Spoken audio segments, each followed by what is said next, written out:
श्री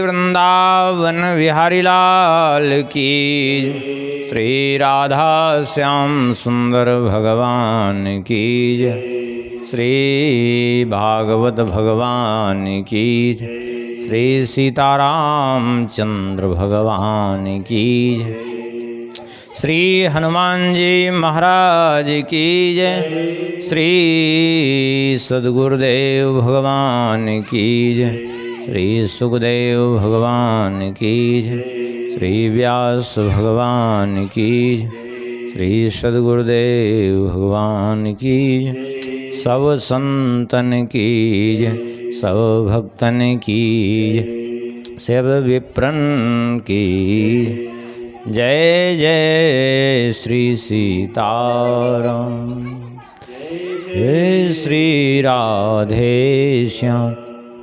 नमः पार्वती पतये, हर हर महादेव। हरिशरणम परम मंगलमय परात्पर अखिलेश्वर, अकारण करुणावरुणालय भक्तवांछा कल्पतरु।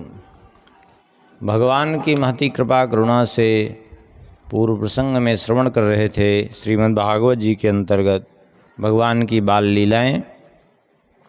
भगवान ने पूतना का वध किया। शकटासुर जो उत्कच था, शकट पे बैठा था, शकट पे इसलिए नाम शकटासुर पड़ा, बाकी इसका नाम उत्कच हिरण्याक्ष का पुत्र था। तृणावर्त इन सब का उद्धार किया भगवान ने, और यमलार्जुन का उद्धार किया, बकासुर, वत्सासुर, अघासुर सब का उद्धार किया। ब्रह्मा जी आए थे अघासुर की लीला देखे, और देख करके ब्रह्मा जी को पहले तो बड़ा विस्मय हुआ। दृष्ट्वा घासुर मोक्षणम प्रभवतः प्राप्तः परम विस्मयम। बड़े विस्मित हुए। क्यों विस्मित हुए भाई?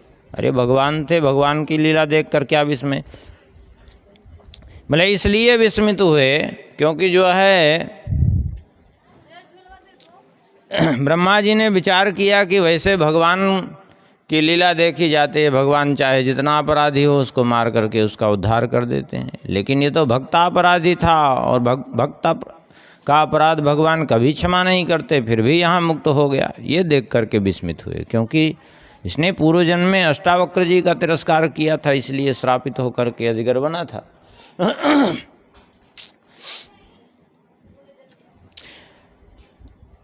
जब इनको बड़ा विस्मय हुआ अघासुर के मोक्ष को देख करके, तो इन्होंने विचार किया कि क्यों न जो है थोड़ी सी और लीला देख लें, तब चलें।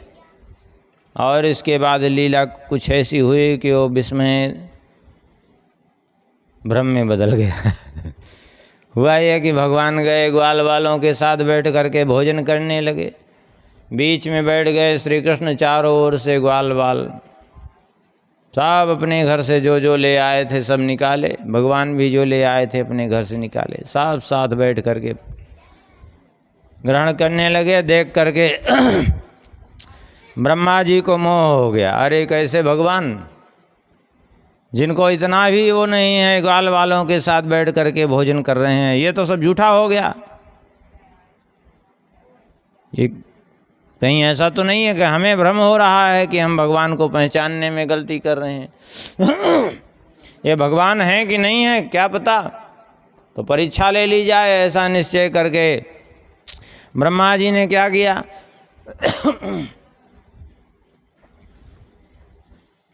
ब्रह्मा जी ने पहले बछड़ों को चुराया। अब भगवान गए बछड़े ढूंढने के लिए। जब बछड़े ढूंढने के लिए गए तो गाल वालों को चुरा लिया। भगवान लौट करके आए, और लौट के आए देखा तो न ग्वाल बाल न बछड़े। भगवान समझ गए कि ये ब्रह्मा जी की करतूत। तुरंत भगवान ने जो है, अच्छा भगवान की इच्छा से ही ब्रह्मा जी मोहित हुए थे, ऐसा न समझ लें कि ब्रह्मा जी को स्वाभाविक मोह हुआ था। यह भगवान की इच्छा थी। आप कहेंगे भगवान की इच्छा क्यों थी? भगवान की इच्छा थी गोपियों की और गायों की इच्छा पूर्ति हेतु। उसका कारण ये था, एक बार की बात है, यशोदा जी दुग्ध दोहन कर रही थी गैया का।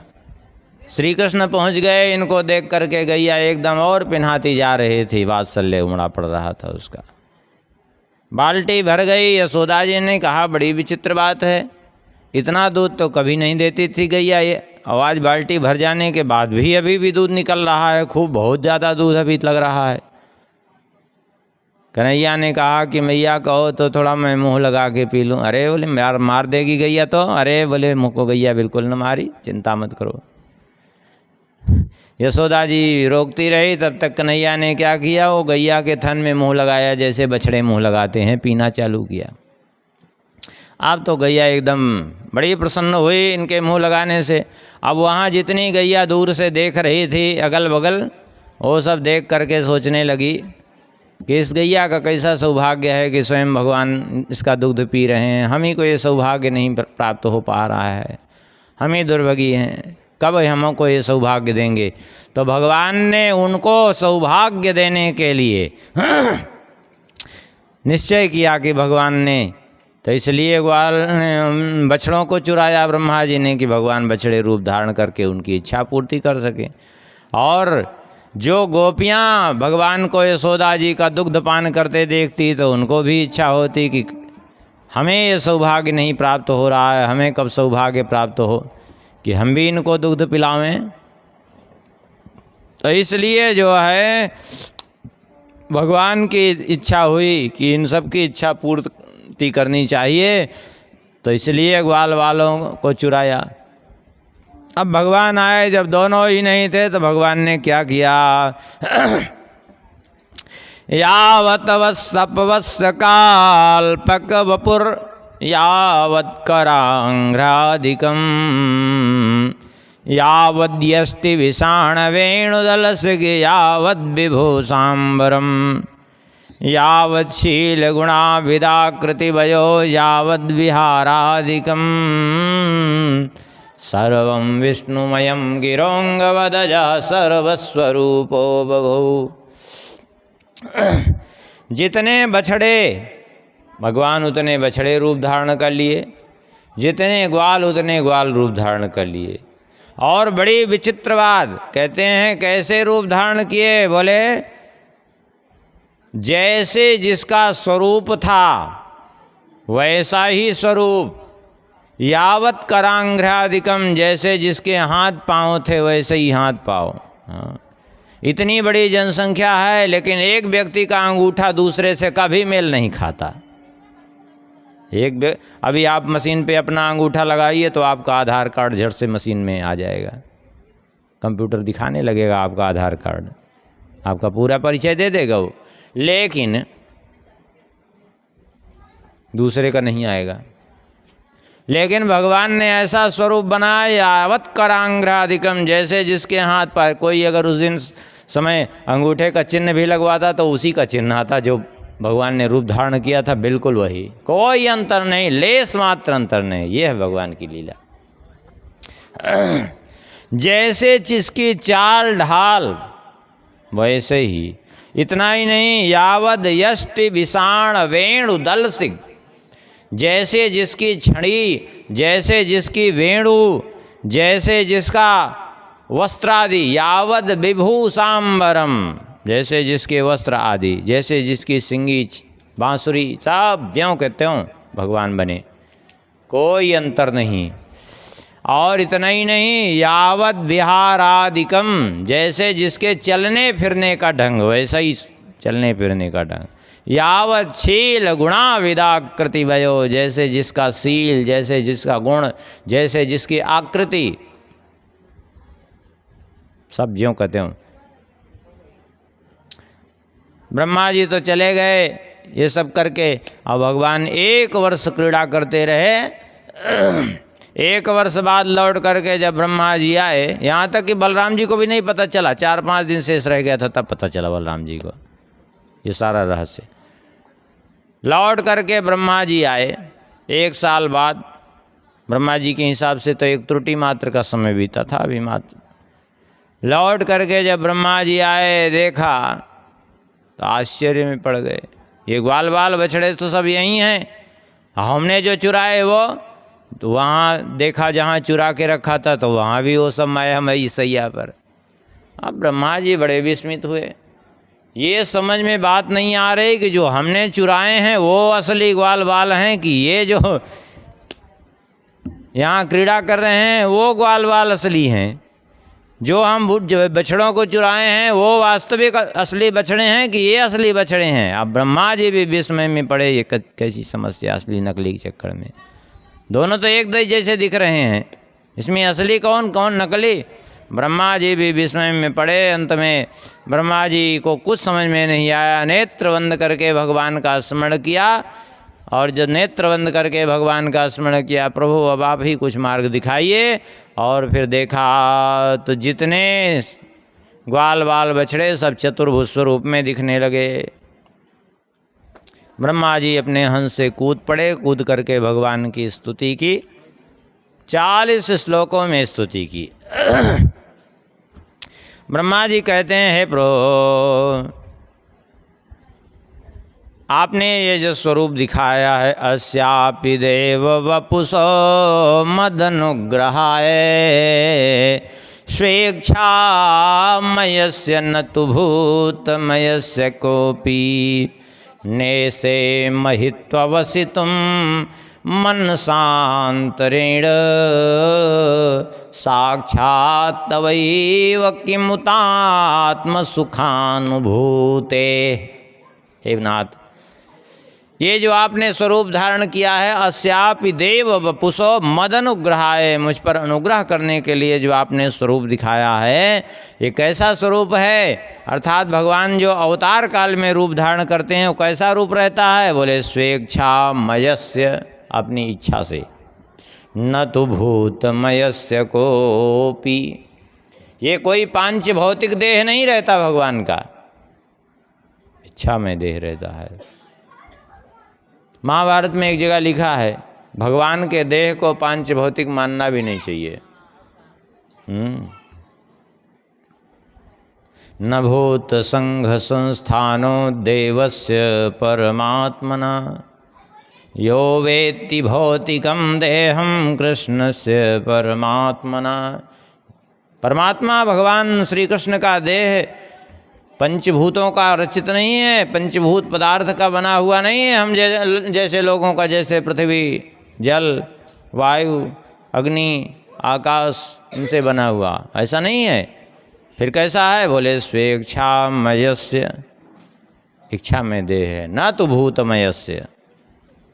महाभारत में तो यहाँ तक लिखा है कि यदि भगवान के स्वरूप को कोई पांच भौतिक मानता है, तो उनको मनुष्यवत मानता है, तो उसके लिए लिखा है यो वेत्ति भौतिकम देहम कृष्णस्य परमात्मना। जो भगवान के स्वरूप को भौतिक मानता है उसके लिए ससर्वस्माद् बहिष्कार्य, वो समस्त कर्मों से बहिष्कृत हो जाता है। श्रौत स्मार्त विधानतः, वो चाहे श्रौत कर्म हो चाहे स्मार्त कर्म हो, दोनों ही कर्मों से वो बहिष्कृत हो जाता है। और उसको देखने के बाद लिखा हुआ है मुखम तस्यावलोक्यापि सचैला स्नानमाचरेत्। उसका मुख देख ले ऐसे व्यक्ति का तो वस्त्र सहित जा करके स्नान करे। स्नान करके दिन हो तो भगवान सूर्य देव का दर्शन करे, चंद्र रात्रि हो तो चंद्रदेव का दर्शन करे, और तब जा करके शुद्धि होती है। और दोनों ही न दिखाई पड़े तो स्नान करके वस्त्र सहित जा करके किसी गाय का स्पर्श करे।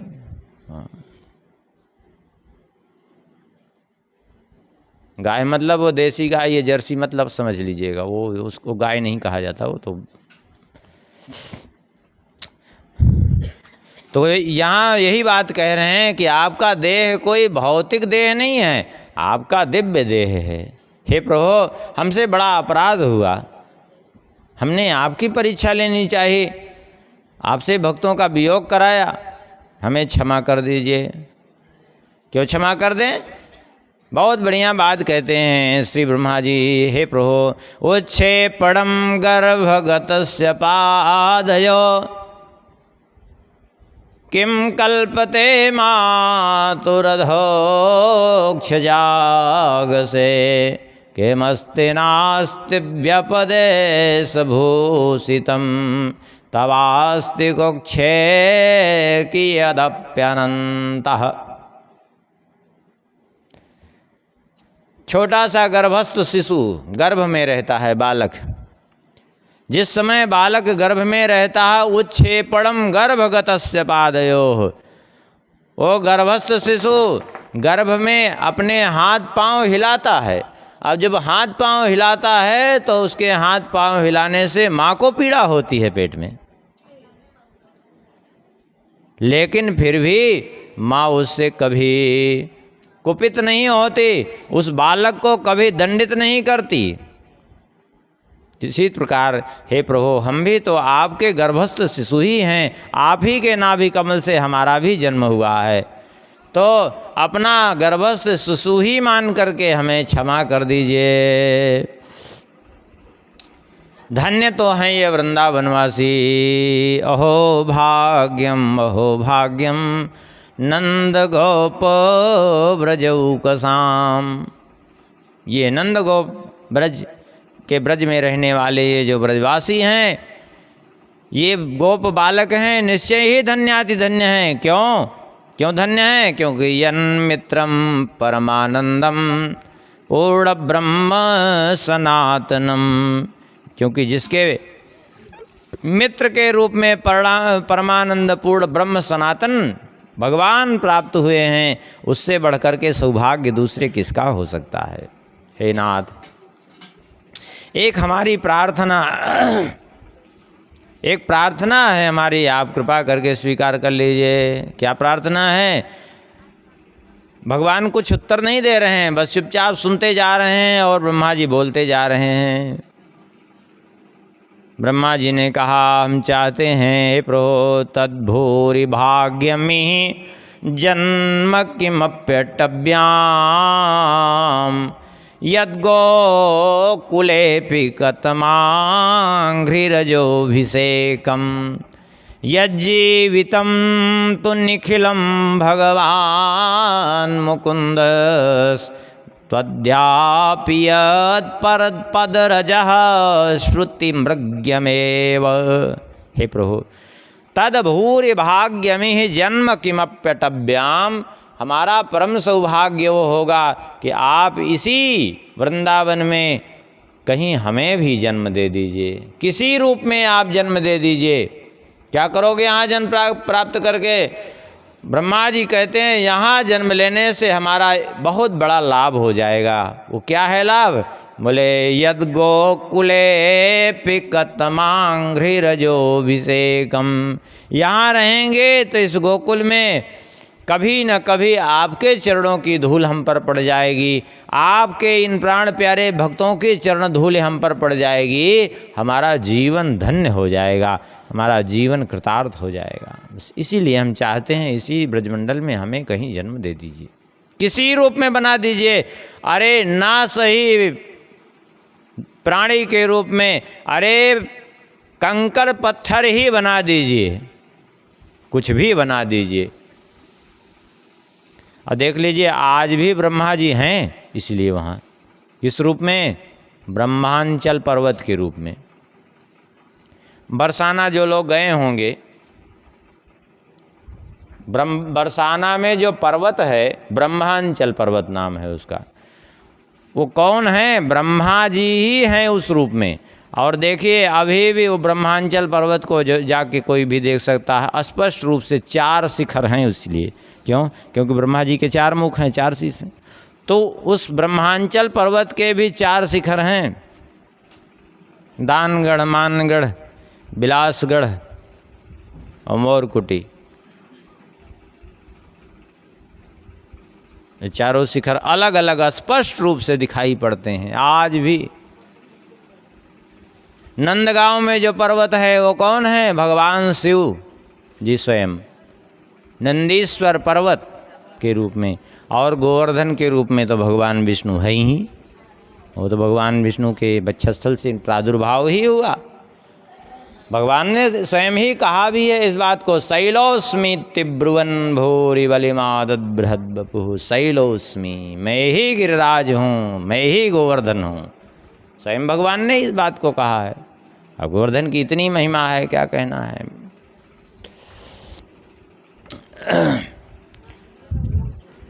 तो ये तीनों त्रिदेव आज भी वहाँ विराजमान है ब्रजमंडल में। ब्रजमंडल की बड़ी महिमा है, क्या कहना है। यदि भगवत प्रेम चाहिए तो ब्रजमंडल अनाराध्य राधा पदाम्भोजरेणुम अनाश्रित्य वृंदाटवीं तत्पदांकाम असंभाष्य तद्भावगंभीर चित्तान कुतः श्याम सिंधो रसस्यावगाह। बिना ब्रजमंडल का आश्रय लिए प्रेम कहाँ। ब्रह्मा जी ने 40 श्लोकों में स्तुति की, लेकिन भगवान ने उत्तर कुछ नहीं दिया, बोले ही नहीं, चुपचाप खड़े रहे भगवान। ब्रह्मा जी भगवान की 3 परिक्रमा करके प्रणाम करके चले गए। देखिए एक बात समझिए, 3 परिक्रमा ब्रह्मा जी ने की, देवराज इंद्र ने भी 3 परिक्रमा की। वो देवता हैं इसलिए वो 3 परिक्रमा किए, लेकिन मनुष्य के लिए भगवान की 4 परिक्रमा करने का विधान है। सबकी परिक्रमा का भी अलग अलग विधान है। गणेश जी की 3 परिक्रमा, भगवान विष्णु की, रामकृष्ण नारायण देव जिस स्वरूप माने 4 परिक्रमा, भगवान सूर्य देव की 7 परिक्रमा, भगवती दुर्गा जी की 1 परिक्रमा, और शंकर जी की आधी परिक्रमा करनी चाहिए। शंकर जी की आधी क्यों? जिधर से जल बह करके जाता है चढ़ा हुआ, उसका लंघन नहीं करना चाहिए, उस ओर से कभी पार नहीं करना चाहिए, नहीं तो शिव निर्माल्य लंघन करते ही सारा पुण्य क्षीण हो जाता है।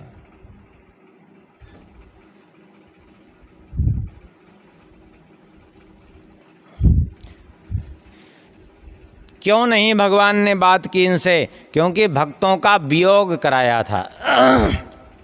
अब भगवान को भक्तों का वियोग अच्छा नहीं लगता, इसलिए बात नहीं की। ब्रह्मा जी चले गए। एक दिन की बात है, अब भगवान प्रवेश किए पौगंड अवस्था। पौगंड माने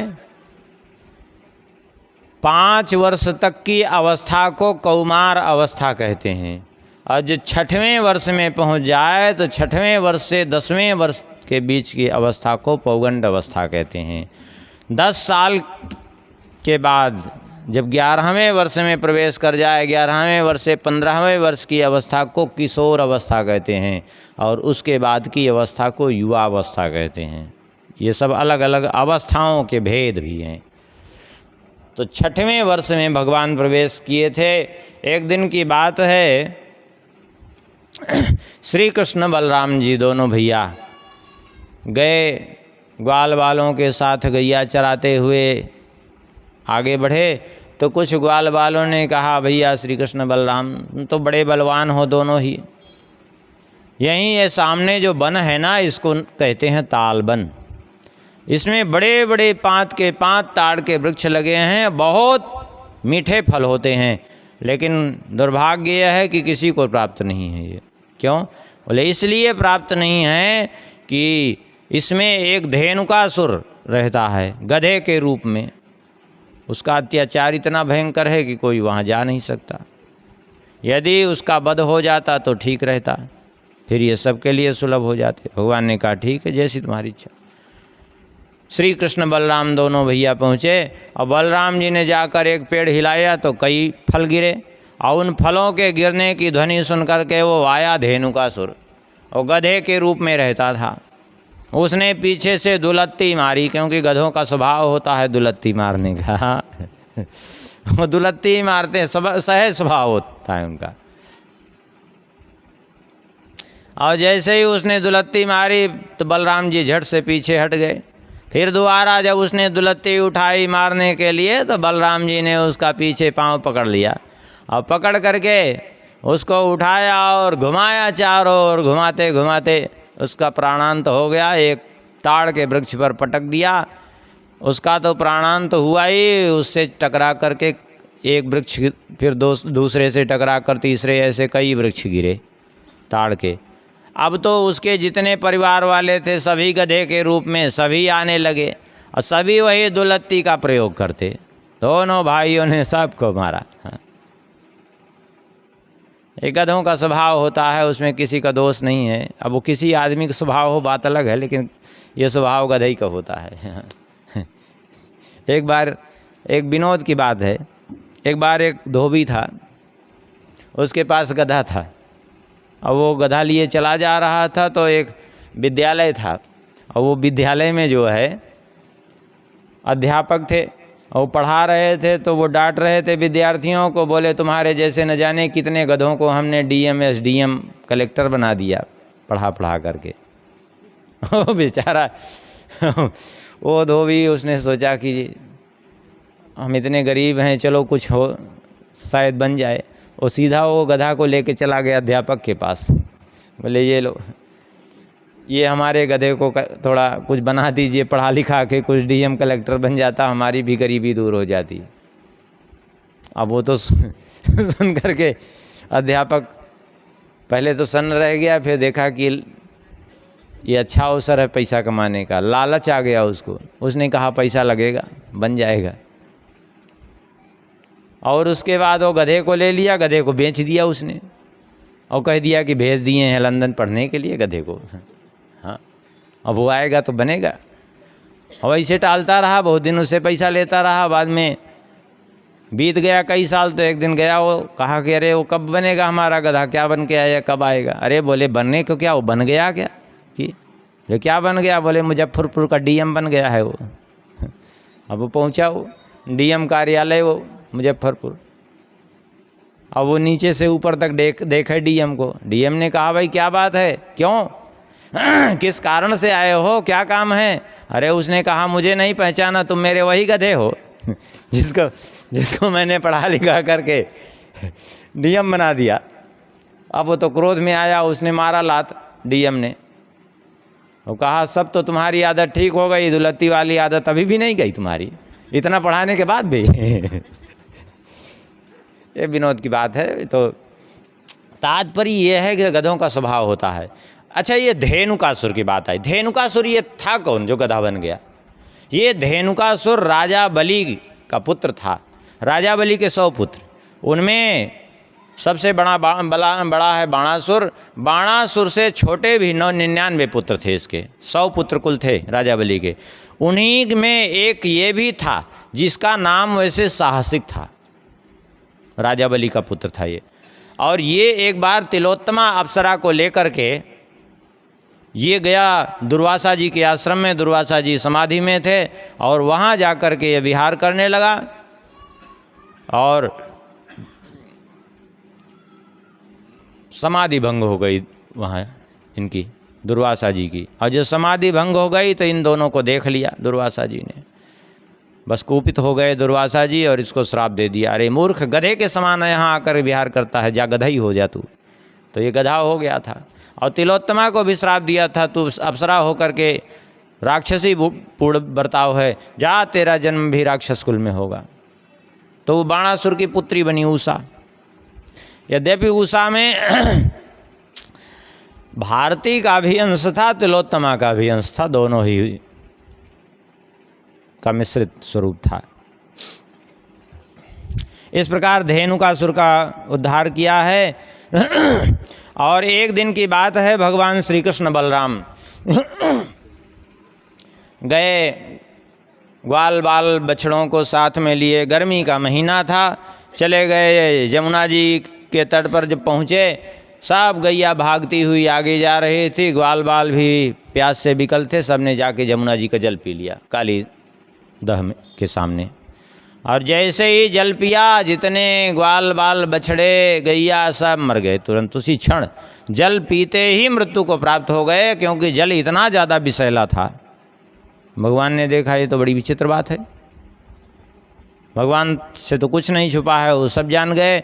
भगवान ने तुरंत जो है उस समय तो जीवित कर दिया सबको, लेकिन भगवान ने निश्चय कर लिया कि अब इस काली नाग को यहाँ से हटाएंगे। और काली नाग को हटाएंगे कब?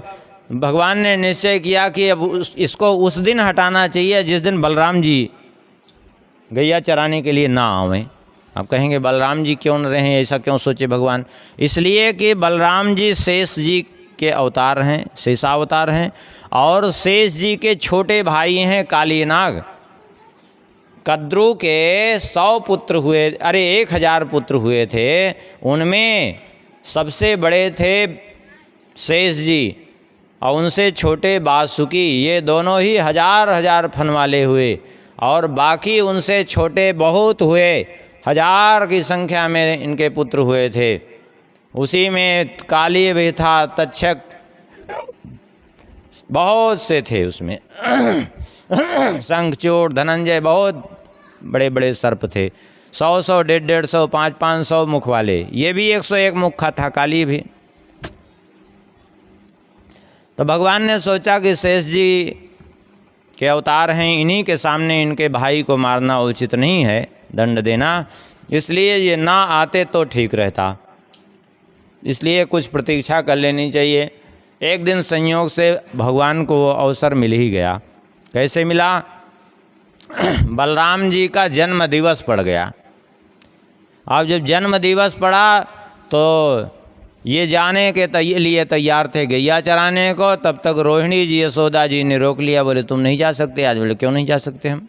हम कन्हैया के बिना यहाँ घर में क्या करेंगे? बोले तुम्हारा आज जन्म दिवस है, इसलिए तुम नहीं जाओगे, क्योंकि पंडित जी को बुलाया गया है, पूजन कराएंगे, वे तुम्हारा जन्म दिवस मनाया जाएगा।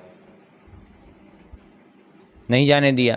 भगवान ने देखा कि ये अच्छा अवसर मिल गया आज बलराम जी का जन्म दिवस भादों में पड़ता है, जिसको हलछठ बोलते हैं। माताएं व्रत रहती हैं उस दिन शायद।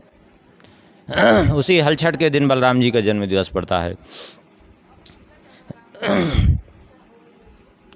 अब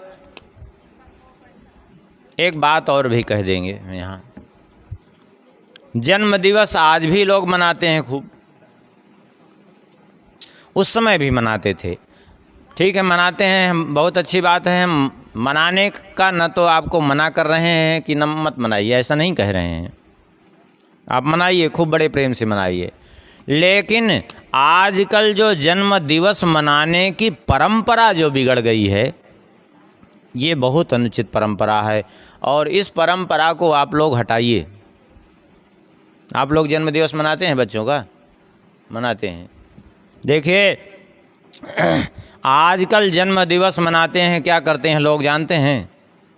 अब विशेष करके शहरों में जन्म दिवस मनाएंगे, बच्चे से केक कटवाएंगे, उससे मोमबत्ती जलवा करके उसको बुझवाएंगे।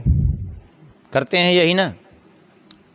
हम बहुत देखे नहीं, लेकिन जहाँ तक अनुभव है यही करते हैं।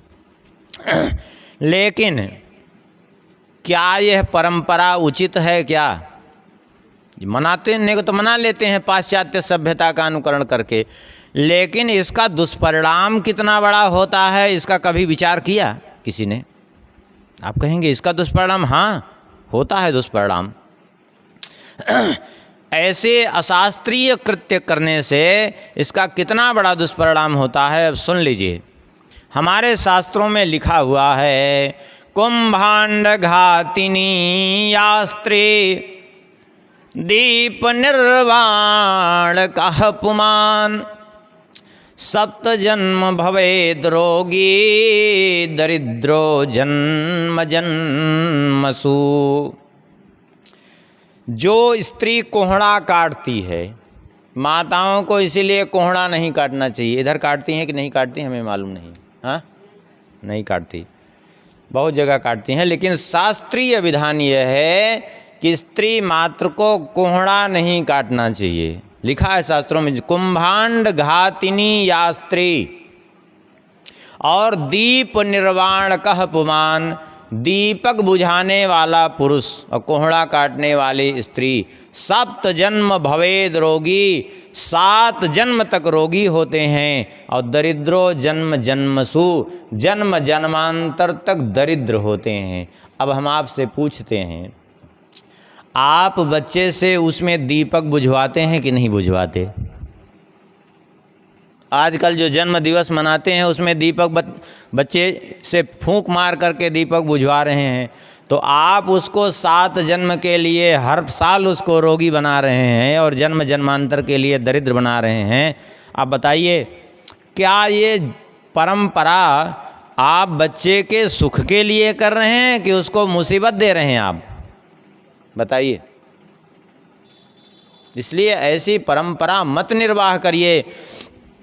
आपको जन्म दिवस मनाना है, खूब मनाइए। कैसे मनाइए? आप बढ़िया जो है कुछ नहीं, आजकल लोप होता जा रहा है, सत्यनारायण भगवान की कथा सुन लीजिए बच्चे की निमित्त से, उससे बच्चे का कल्याण होगा। और पंडित जी को बुला करके कुछ और पूजन करा लीजिए, पार्थिव अभिषेक करा लीजिए, कुछ करा लीजिए। 8 चिरंजीवी हैं, अश्वत्थामा बलिर्व्यासो हनुमाश्च विभीषणः कृपः परशुरामश्च सप्तैते चिरजीविनः और मार्कंडेय अथाष्टमः। और मार्कंडेय, ये 8 चिरंजीवी हैं। इन 8 चिरंजीवियों का बालक के निमित्त पूजन करावे। हो सके यदि बालक बड़ा हो जाए तो उसी से करा दे, छोटा हो तो माता पिता कर दें। और भगवान के निमित्त से कुछ नहीं, अपना मानस ही पाठ घर भर मिलकर के कीर्तन ही कर लीजिए, सुंदरकांड का ही पाठ कर लीजिए कम से कम बच्चे के निमित्त से, ये तो ठीक है। इससे आपको लाभ होगा, बच्चे के लिए लाभ होगा। अब ये परंपरा तो बिल्कुल अनुचित परंपरा है और उसी का लोग पालन कर रहे हैं। अच्छा, उसका दुष्परिणाम भी आजकल जितने कृत्य कर रहे हैं सबूत पटांग, उसका दुष्परिणाम भी खूब देखने को मिल रहा है। खूब परेशान हैं लोग, लेकिन फिर भी ये नहीं विचार करते कि हम क्यों परेशान हैं। इस आखिर कौन सी ऐसी जो है त्रुटि हो रही है कि हमारे जीवन में परेशानियां आ रही हैं, ये विचार नहीं करना। बस केवल ये कहेंगे कि हमको समाधान बताइए कि क्या समस्या, और बताइए भी नहीं, कहेंगे कर दीजिए समाधान कि हम बिल्कुल सीधा फूंक मारिए ठीक हो जाएं। अभी ऐसा तो कोई समाधान नहीं। आप जानबूझ करके गड्ढे में कूदो और कोई कहे कि गड्ढा है तो कह दो हम मानेंगे नहीं गड्ढा है, और कूद पड़ो तो उसका क्या दोष, दूसरे का क्या दोष।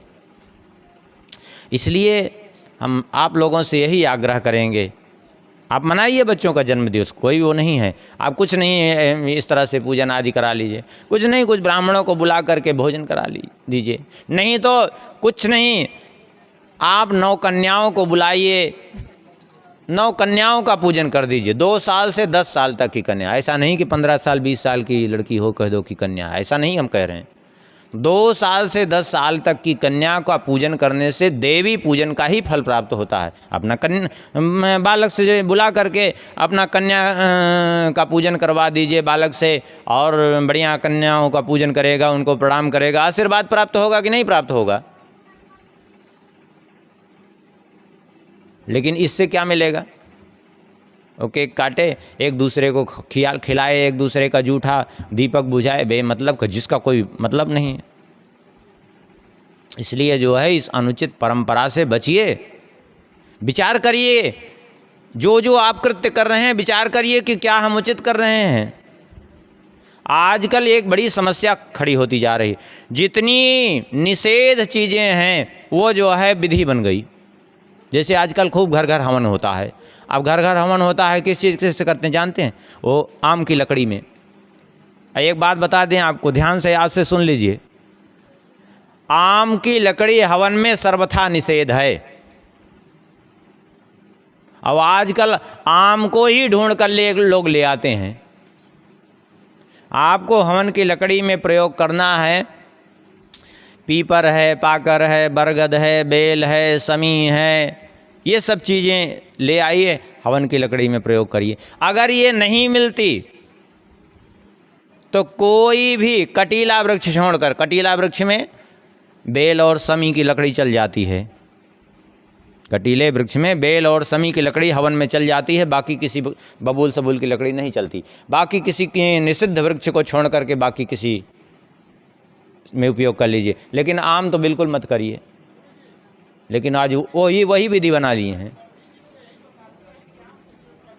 अब वो हो गया मनमाना जो है सब चल गया है, विधि परंपरा में चल गया है। वो वास्तव में सत्य तो ये है कि ये चला कहाँ से, ये चला भभूत बनाने वालों ने। ये जो भभूत बांटने का काम करते हैं ना, वो झाड़ फूंक किए और सबको राख भर भर करके तबीज में बांध दिए, और वो लोग इस चीज़ को चला दिए। क्यों? क्योंकि आम की लकड़ी में एक विशेषता होती है कि आम की लकड़ी जला दीजिए तो उसमें ना गांठ बचती है, ना कोयला बचता है, सब राख ही राख बचती है। और कोई भी लकड़ी में ज़रूर कोयला बचेगा, गांठ बचेगी, ज़रूर बचेगी, लेकिन आम की लकड़ी में कुछ नहीं। तो उनको भभूत बनाने में सहजता थी तो वही बनाए बनाए बांट दी। अरे तंत्र मंत्र में तो कुछ भी प्रयोग होता है, उसका जो है अनुकरण देव पूजा में नहीं किया जा सकता। अरे तंत्र मंत्र में तो सरसों के तेल से भी हवन करते हैं, लोहे की कील से भी हवन करते हैं, मिर्च से, लाल मिर्च से भी हवन करते हैं, नमक से भी करते हैं। अब क्या करेंगे उसको? उसमें तो विष से भी हवन करते हैं मारण प्रयोग में। अब उसको क्या करेंगे? उसको देव पूजा में तो नहीं किया जा सकता ना। अब किसी ने चला दिया मूर्खता बस, तब क्या किया जाए? उसका अनुकरण नहीं करना चाहिए। लेकिन एक चीज़ निश्चित ये समझ लीजिए, इसका प्रमाण है, मनमाना कुछ भी नहीं बोल रहे हैं, प्रमाण है। शास्त्र के विरुद्ध कोई वाक्य नहीं कह रहे हैं, ये सब शास्त्रों में लिखा है। लेकिन अब वो चल गया आम की लकड़ी, अब वही ढूंढते हैं लोग आम की लकड़ी। पलाश की लकड़ी आजकल खूब मिल जाती है, बरगद की लकड़ी मिल जाती है। अरे बेल, गांव-गांव में बेल होता है, बेल की लकड़ी से हवन कर लीजिए, बेल की लकड़ी में कोई दिक्कत नहीं। और ना मिले तो कोई भी कर लीजिए, लेकिन आम तो बिल्कुल वर्जित है। हाँ, यहाँ प्रसंग चला था, भगवान ने देखा अब आज बलराम जी नहीं गए, तो भगवान ने निश्चय कर लिया कि अब काली नाग को यहाँ से बाहर करेंगे। भगवान गए गेंद खेलने के बहाने, काली दह में छलांग मार दिए, गेंद फेंक दिए। उसके बाद गेंद लेने के बहाने काली दह में कदम्ब वृक्ष पर चढ़ करके कूद गए। ग्वाल बाल घबराए, भाग करके कुछ ग्वाल बाल गए नंद बाबा यशोदा जी को बताने, कुछ वहीं खड़े रहे, बड़े दुखी हुए सब। गैया दुखी हैं, ग्वाल बाल दुखी हैं। ये स्थिति देख करके भगवान श्री कृष्ण पहुँचे, काली नाग के दह में उथल पुथल करने लगे। नाग पत्नियों से ने समझाया, लेकिन भगवान ने एक नहीं सुनी, और वो काली नाग जग गया और उसने जो है भगवान को अपने पास में जकड़ लिया, नाग पास में। तब तक इधर नंद बाबा, यशोदा जी, रोहिणी जी, सारी गोपियाँ आई भाग भाग करके।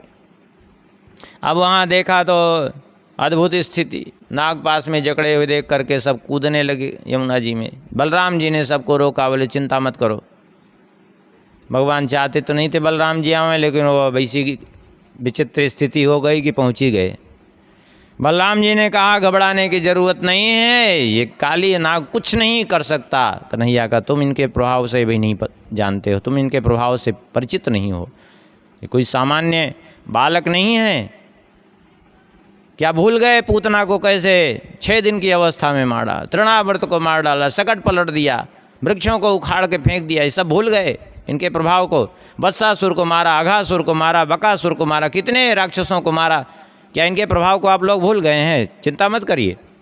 बलराम जी ने जब सबको रोका, तब तक भगवान ने देखा सब विकल हो रहे थे, तो अपने शरीर को फुलाया, तो उसका काली नाग का शरीर टूटने लगा। वो व्यथित होकर के छोड़ दिया और फिर डसने का प्रयास करने लगा। तो जो ही फन भगवान की ओर बढ़ाता डसने के लिए, भगवान उसी पर चरण प्रहार कर दे, और धीरे धीरे करके उसके सारे फनों को अपने चरण से मार मार करके लहूलुहान कर दिया। अत्यंत व्यथित हो गया, मूर्छा सी उसको आने लगी। नाग पत्नियों ने प्रार्थना की और काली नाग से भी कहा कम से कम अब तो क्षमा मांग लो भगवान से। काली नाग ने कहा प्रभु हमें क्षमा कर दीजिए। वयम खला सहोत्पत्त्या तामसा दीर्घमन्यमा स्वभाव दुस्त्यजो नाथ लोकानाम यद सद्ग्रह। हे प्रभु, हम तो स्वभाव से ही बहुत लंबे समय तक हम सर्पों का क्रोध रहता है, शांत ही नहीं होता क्रोध, किसी से बदले लेने की भावना बनी रहती है, स्वभाव दुस्तेज है, विषय विषम में है, तो हम कहाँ से लाएंगे? इसमें हमारा भी क्या दोष है?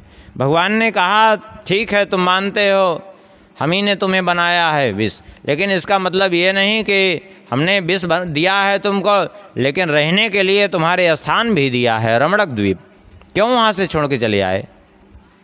कहा प्रभु अब हम रमणक द्वीप यदि जाते हैं तो निश्चित रूप से आपके वाहन गरुड़ जी हमें छोड़ेंगे नहीं, मार डालेंगे। भगवान ने कहा अब गरुड़ जी तुम्हारा कुछ अहित नहीं करेंगे। क्यों? बोले मेरे चरण चिन्ह तुम्हारे मस्तक पर अंकित हो गए हैं, इसलिए अब तुम्हें भय नहीं है। देखिए नागों में एक तिलक जैसा चिन्ह होता है, वो क्या है? वो भगवान का चरण चिन्ह है। इसीलिए नागों को मारने से पाप लगता है, क्योंकि भगवान के चरण चिन्ह उसमें अंकित रहते हैं। काली नाग वहाँ से चला गया और रात्रि हो गई ये सब करने कराने में। परिणाम ये हुआ कि सब रात्रि में वहीं विश्राम किए यमुना जी के तट पर। यमुना जी के तट पर सब सोए हुए थे, अचानक आग लग गई उसी जंगल में। चारों ओर से आग ने घेर लिया, सब बड़े व्यथित होने लगे। भगवान ने कहा घबराओ नहीं, सब लोग अपने अपने नेत्र बंद करो। जैसे ही सबने नेत्र बंद किया, भगवान ने सारी आग को पी लिया। इस प्रकार से भगवान ने दावाग्नि को शांत कर दिया। एक दिन की बात है, भगवान श्री कृष्ण बलराम क्रीड़ा कर रहे थे ग्वाल बालों के साथ। उसी समय एक असुर आया जिसका नाम था प्रलंबासुर। इसने कहा हमको भी खेल में शामिल कर लीजिए। बोले ठीक है आ जाओ। ग्वाल के रूप में आया था, यद्यपि भगवान पहचानते थे, लेकिन फिर भी जानबूझ करके शामिल कर लिया, क्योंकि अब इसका भी वध होना आवश्यक है। तो संयोग से उस खेल में दो गुट बने, एक के नायक श्री कृष्ण, दूसरे के बलराम जी। तो ये श्री कृष्ण के पक्ष में पड़ा। अब जब श्री कृष्ण के पक्ष में पड़ा तो उस खेल में बलराम जी का दल जीत गया और श्री कृष्ण का दल हार गया। अब जब बलराम जी का दल जीत गया तो शर्त लगी थी, ये बात तय हुई थी कि जो हारने वाला दल है वो जीतने वाले दल को कंधे पर बिठा करके एक निश्चित स्थान पर लेके जाएगा। अब जितने ग्वाल इधर थे उतने उधर, सब एक एक को कंधे पर बैठाए लेके चल दिए। तो जो निश्चित स्थान था वहाँ तक सब ले गए, लेकिन ये जो है ये वहाँ तक न जा कर के आकाश में उड़ना प्रारंभ कर दिया इसने, बलराम जी को कंधे पर बिठा करके। जब आकाश में उड़ा तो बलराम जी पहले घबरा गए, अरे ये कौन है भाई, ये कैसा ग्वाल हो सकता है, आकाश में कैसे ग्वाल उड़ सकता है कोई। बलराम जी आखिर में समझ गए कि ये कोई ग्वाल नहीं बल्कि राक्षस होगा, क्योंकि राक्षस ही आकाश में उड़ते हैं, उनके पास शक्तियाँ होती हैं आकाश में विचरण करने की। तो बलराम जी समझ गए ये तो राक्षस है। एक मुक्का मारा, उसके मस्तक पर मस्तक फट गया और गिर पड़ा। बलराम जी भी नीचे आ गए। इस प्रकार से बलराम जी ने प्रलंबासुर का वध कर दिया। आगे वर्णन करते हैं। एक दिन की बात है, भगवान श्री कृष्ण ग्वाल वालों के साथ गए गैया चराने के लिए, और वो गैया घुस गई। एक मूंज का वन था। मूंज का वन इतना गहन था, उसमें घास के लोभ के मारे तो गैया तो घुस गई, और परिणाम ये हुआ कि वो गैया फंस गई वहाँ जा कर के। वैसी भूल भुलैया जैसी जगह थी मूंज का वन कि उसमें रास्ता ही नहीं पा रही थी गैया। ग्वाल बाल घुस गए निकालने के लिए गैयाओं को, और तब तक उसमें चारों ओर से गर्मी का महीना लग गई आग, मूंज का वन लग गई आग। ये सब चीज़ों में बहुत जल्दी आग लगती है। जैसे गर्मी के महीने में खड़ी खेती हो, कहीं एक चिंगारी पड़ जाए तो पूरा पूरा साफ हो जाता है। बहुत इसलिए सावधानी की आवश्यकता अत्यंत आवश्यक है। वो आग लग गई मूंज के वन में, चारों ओर से जलने लगा। अब सब फंस गए वहीं, ग्वाल वाल गैया सब विकल हो गए। अब क्या करें? श्री कृष्ण को पुकारा। श्री कृष्ण ने कहा घबराओ नहीं तुम लोग, और देखते देखते श्री कृष्ण ने वो आग भी पी ली। यानी भगवान ने विषाग्नि को शांत किया, दावाग्नि को शांत किया, मुंचाग्नि को शांत किया। इस प्रकार से भगवान ने जो है तीनों अग्नियों का शमन किया। तात्पर्य है कि भगवान सदा भक्तों को त्रिताप से मुक्त करते हैं। भगवान श्री कृष्ण बलराम जी जब चले जाते हैं गैया चराने के लिए तो सारा दिन गोपियों का समय बीतता है भगवान की चर्चा में। गोपियाँ कहती हैं वास्तव में देखा जाए तो जीवन किसका धन्य है। अक्षणवतां फलमिदं न परम विदाम सख्या पशुननो विवेशयतोर्वयस्यै वक्त्रं व्रजेशसुतयोरनुवेणुजुष्टं यैर्वा निपीतमनुरक्तकटाक्षमोक्षम। इन नेत्रों का फल क्या है? भले नेत्रों का फल यही है कि इनसे भगवान का दर्शन हो। यदि इनसे भगवान का दर्शन नहीं होता तो ये नेत्र ही व्यर्थ हैं। इस प्रकार से दिन भर बातचीत करती हैं गोपियाँ। अब आगे एक थोड़ा सा बड़ा महत्वपूर्ण प्रसंग आ रहा है। इस प्रसंग को आप लोग बहुत ध्यान से सुने क्योंकि इस प्रसंग को लेकर के लोगों में बड़ी भ्रांतियाँ फैल जाती हैं और लोग कुछ का कुछ जो है सोच बैठते हैं और कुछ का कुछ अर्थ अपना लगा लेते हैं और अपराध के भागी बन जाते हैं। इसलिए बहुत ध्यान से सुनेंगे इस चरित्र को। अगर ध्यान से सुनेंगे तो कहीं भी आपको थोड़ा भी शंका नहीं रह जाएगी, सब समाधान हो जाएगा। ये प्रसंग क्या है? बोले गोपियों के चीर हरण का प्रसंग है। जब भगवान ने गोपियों का वस्त्र हरण किया था, चीर स्नान कर रही थी, वस्त्र लेकर के पेड़ पर चढ़ गए थे, वह प्रसंग है। बहुत ध्यान से सुने इसको। भगवान श्री सुखदेव जी कहते हैं, हेमंते प्रथमे मासी नंद ब्रज कुमारिका चेरुर्हविष्यं भुंजाना कात्यायन्यर्चन व्रतम। हेमंत का प्रथम महीना, अगहन का महीना,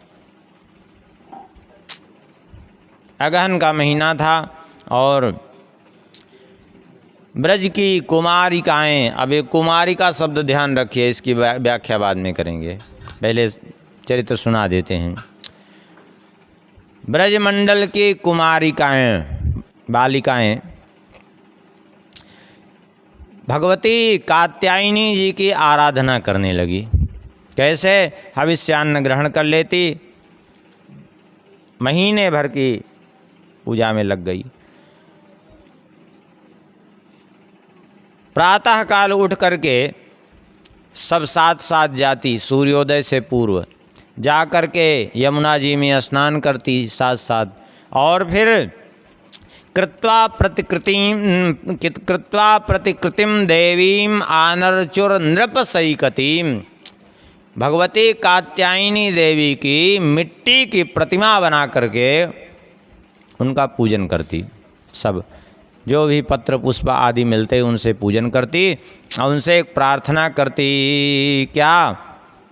कात्यायनी महामाये महायोगिन्यधीश्वरी नंद गोपसुतम देवी पतिम में कुरुते नमः।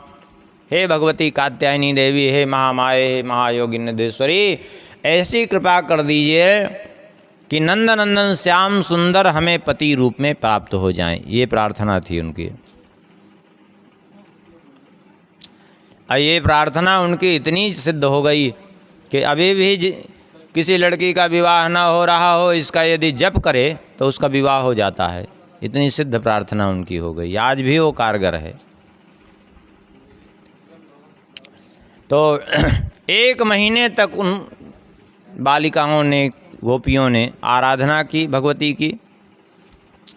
एक दिन की बात है, भगवान श्री कृष्ण गए, वे सब नदी के तट पर, यमुना जी के तट पर जाकर के अपने अपने वस्त्र रख करके स्नान करने लगी। भगवान गए, उनके वस्त्र लेकर के एक कदम्ब वृक्ष पर आरूढ़ हो गए, चढ़ गए। अब गोपियों ने देखा तो बाहर वस्त्र ही नहीं, जल के भीतर से ही देखा।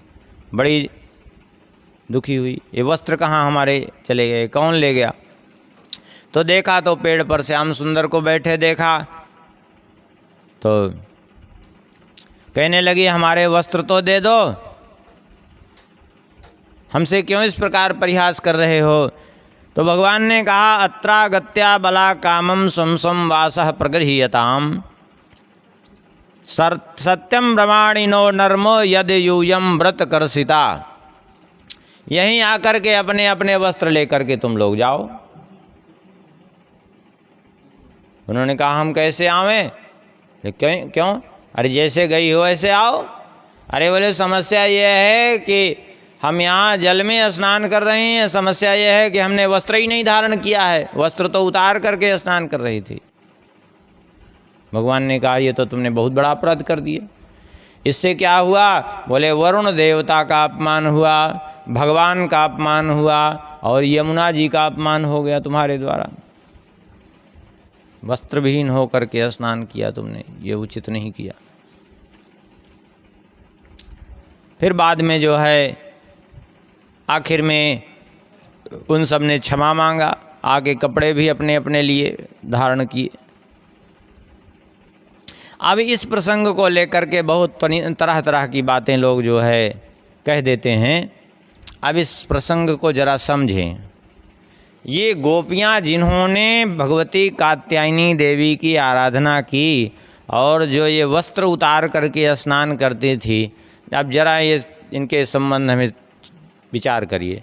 पहली बात तो यह है, भगवान ने इनके वस्त्र हरण किए, क्या उचित था अथवा अनुचित, ये लोगों को कुतर्क रहता है। तो एक बात पहले तो ये समझ लीजिए कि भगवान के द्वारा कभी कोई अनुचित क्रिया होती ही नहीं है। भगवान हैं वो, उनके द्वारा कभी कोई अनुचित कृत्य होता ही नहीं है। और दूसरी बात यह है कि भगवान की दृष्टि से देखा जाए तो कोई भी पर्दे में नहीं है, क्योंकि वो सर्वत्र हैं, आत्मा में भी वही हैं। उनकी दृष्टि से कोई पर्दा नहीं। वो तो पर्दा की कौन कहे, दीवार के भीतर कौन क्या कर रहा है वो भी जानते हैं। आप तिजोरी के अंदर क्या रखे हो वो भी जानते हैं। वो सब उनकी दृष्टि से कुछ भी छुपा नहीं है। और दूसरी बात यह है कि भगवान में किसी प्रकार का कोई विकार नहीं है, और जिसके भीतर किसी प्रकार का कोई विकार नहीं, उसके लिए दोष कैसे हो सकता है कोई कृत्य, क्योंकि उनमें कोई विकार ही नहीं है। तो भगवान की दृष्टि से देखा जाए तो दोष है ही नहीं। लेकिन जो लोग मानते हैं कि हम भगवान नहीं मानते, ऐसे भी लोग हैं, कह देते हैं हम नहीं मानते भगवान। चलो बहुत अच्छी बात है, नहीं मानते, थोड़ी देर के लिए हम भी नहीं मान लेते हैं कि मान लिया नहीं मान रहे हो आप। तो नहीं मान रहे हो तो क्या गलत था क्या? तब भी गलत नहीं था। क्यों? क्योंकि ये गोपियों की अवस्था क्या थी, पहले विचार करिए। यहाँ हम नहीं कह रहे हैं, श्री सुखदेव जी कह रहे हैं, हेमंते प्रथमे मासी नंद ब्रज कुमारिका। शब्द देखिए, कुमारिका। अभी थोड़ी देर पहले एक चरित्र और श्रवण किए थे, तो उसमें हम कहे थे 5 साल तक का बालक कौमार अवस्था, उसके बाद पौगंड अवस्था होती है, फिर किशोर अवस्था होती है। बोले थे कि नहीं? 6वें वर्ष में बालक प्रवेश करते ही पौगंड कहलाता है। ऐसे ही बालिका पौगंडी कहलाती है, ना कि कुमारी कहलाती है। कुंवारी नहीं कहा जा रहा है, कुंवारी और कुमारी में अंतर है, दोनों शब्द में अंतर है। कुमारी माने यहाँ ये छोटी छोटी 5-5 साल की बालिकाएं थी, और भगवान श्री कृष्ण की अवस्था भी 6 साल की उस समय थी। ये 5 साल की बालिकाएं, 6 साल की अवस्था भगवान की। अब हम आपसे पूछते हैं, आप भगवान नहीं मानते, बालक बालिकाएं मानते हैं, तो भी 5 साल की बालिकाएं हैं, 6 साल के श्री कृष्ण हैं, और यदि उनका वस्त्र लेकर के भगवान पेड़ पर चढ़ ही गए तो दोष क्या बना क्या? अरे 5-5, 6-6 साल के बालक बालिकाएं कपड़े उतार करके वैसे ही स्नान कर लेते हैं। गांव में देखिए तालाबों आलोब में जा कर के जो है नहर बहती रहती है। छोटे छोटे बच्चे ऐसे ही कपड़े उतार के स्नान कर लेते हैं, बालक बालिकाएं सब। अरे 8-8 10-10 साल के हो जाते हैं, स्नान कर लेते हैं। 5 साल 6 साल की तो बात जाने दीजिए। अब हम आपसे पूछते हैं, क्या कोई दोष मानता है क्या? 5 साल की बालिकाओं में क्या विकार होता है या 6 साल के बालक में क्या विकार होता है जो दोष बना? मनुष्य भी मानते हैं, तो भगवान की दृष्टि से दोष है ही नहीं है, मनुष्य की दृष्टि से भी दोष नहीं है। ये तो भागवत जी के अनुसार देखा जाए तो भगवान श्री सुखदेव जी ने जो कुमार अवस्था वर्णन की वो 5 साल की ही की है। हम थोड़ा सा स्मृतिकारों के आधार पर यदि चलें तो स्मृतिकार के आधार पर चलें तो स्मृतिकार क्या कहते हैं? यहाँ एक शब्द और कहा है श्री सुखदेव जी ने, ततो जलाशया सर्वा दारिका शीतवे पिता। वो जलाशय में स्थित जितनी दारिकाएँ शीत से ठंड से कांप रही थी। दारिका किसको कहते हैं? अब ये भी समझ नहीं। 6 वर्ष की बालिका को दारिका स्मृतिकारों ने वर्णन किया है। श्री जानकी जी का विवाह हुआ कितने साल की थी? 6 साल की। वहाँ गोस्वामी जी वर्णन करें, ए दारिका परिचारिका। जनक जी कह रहे हैं ये मेरी दारिकाएँ, इनको अपनी सेवा में स्वीकार कर लीजिए, इनसे कोई त्रुटि हो तो क्षमा कर दीजिएगा, क्योंकि अभी बालिकाएँ हैं, छोटी छोटी दारिकाएँ हैं। क्यों? क्योंकि श्री जानकी जी की अवस्था ही उस समय 6 साल की थी। स्मृतिकार लोग क्या कहते हैं, जरा उस पर थोड़ा ध्यान दें। स्मृतिकार कहते हैं, षड्वर्षा दारिका प्रोक्ता सप्तवर्षा कुमारिका। श्री सुखदेव जी ने तो 5 साल की कुमारी का कहा, हम 7 साल भी मान लेते हैं। स्मृतिकारों के आधार पर यदि चलें तो भी दोष नहीं है। दारिकाएँ शब्द आया है, दारिका शब्द आया है, दारिका से तभी शीतवे पिता, तो 6 साल की बालिकाएँ थी तो भी कोई दोष नहीं है, क्योंकि स्मृतिकारों के आधार पर षड्वर्षा दारिका प्रोक्ता सप्तवर्षा कुमारिका 8 वर्षा भवेद गौरी 9 वर्षा तु रोहिणी 10 वर्षा तु कन्या अत ऊर्ध्वम रजस्वला। ये सब अलग अलग अवस्थाएं वर्णन की। 6 वर्ष की बालिका दारिका, 7 वर्ष की कुमारिका, 8 वर्ष की गौरी, 9 वर्ष की रोहिणी, 10 वर्ष की कन्या, उसके बाद अतोर्ध्वम रजस्वला, इसके बाद वो कन्या नहीं रहती। इसीलिए 10 साल तक यदि विवाह हो रहा है तो ही कन्यादान की परंपरा है, उसके बाद वो कन्या ही नहीं रहती, फिर कन्यादान कैसे करेंगे आप? फिर तो विवाह कर दिया ठीक है, लेकिन कन्यादान नहीं हो सकता फिर उसके बाद, क्योंकि कन्या ही नहीं रहती हो फिर वो। तब भी तो कोई दोष नहीं है। अच्छा चलो, थोड़ा सा हम और उन लोगों के मन की बात कर देते हैं जो ये कहना चाह रहे हैं कि नहीं दोष हुआ। ऐसे जरा लोगों के आधार पर यदि हम चलें, यदि कोई कहते हैं नहीं चलो वस्त्रहरण किया तो दोष ही हुआ, कोई यदि ये भी नहीं मानते कि वे बालिकाएं छोटी छोटी 5-5 6-6 साल की बालिकाएं थी, यदि ये आप नहीं मानते, ये आप मानते हो कि बड़ी थी, हम भी थोड़ी देर के लिए मान लेते हैं कि बड़ी थी बालिकाएं, आप उनको भी मान लेते हो, हम श्री कृष्ण को भी मान लेते हैं। यद्यपि श्री कृष्ण भी 11 वर्ष 56 दिन के ही थे तो ब्रजमंडल छोड़ के चले गए थे, लेकिन कदाचित यदि आप मानते हो तो हम भी मान ले रहे हैं, तो भी क्या दोष बना? क्या आप कहेंगे क्यों नहीं बना? सुन लीजिए, वो कर किस लिए रही थी पूजा? भले श्री कृष्ण को पति रूप में पाने के लिए, श्री कृष्ण को पति रूप में पाने के लिए पूजा कर रही थी कि नहीं गोपिकाएं? आप बताइए। और भगवान ने कहा उनसे कि ठीक है, तुमने जिस हेतु से पूजा की है, याता बला ब्रजम सिद्धा मयेमा रस्य तच्छपा यदुद्देश्य व्रतमिदं चेरुरार्यार्चनम सती, भगवान ने कहा हे गोपिकाओं, तुमने जिस हेतु से, जिस उद्देश्य से मेरी आराधना की है वह उद्देश्य पूर्ण हो गया। अर्थात तुमने जैसे मुझे पति रूप में पाने के लिए आराधना की है, मैंने तुम्हें पत्नी रूप में स्वीकार कर लिया। बात यही हुई ना। अब हम आपसे पूछते हैं, जो लोग दोष मानते हैं कि भगवान ने वस्त्र हरण करके गलत किया, तो जरा उनसे पूछते हैं कि जब भगवान ने उनको पत्नी रूप में स्वीकार कर लिया, और क्योंकि वो पत्नी ही बनना चाहती थी गोपिकाएं, जब पति पत्नी ही हो गए एक दूसरे के, तब फिर पति और पत्नी के बीच में फिर पर्दा रही कहाँ गया?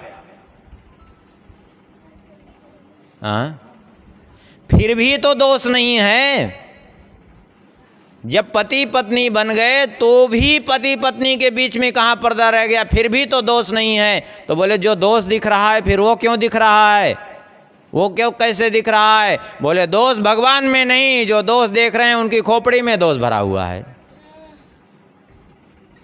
अपनी खोपड़ी का इलाज कराओ, दिमाग का ऑपरेशन कराओ जाके। कहाँ करावें?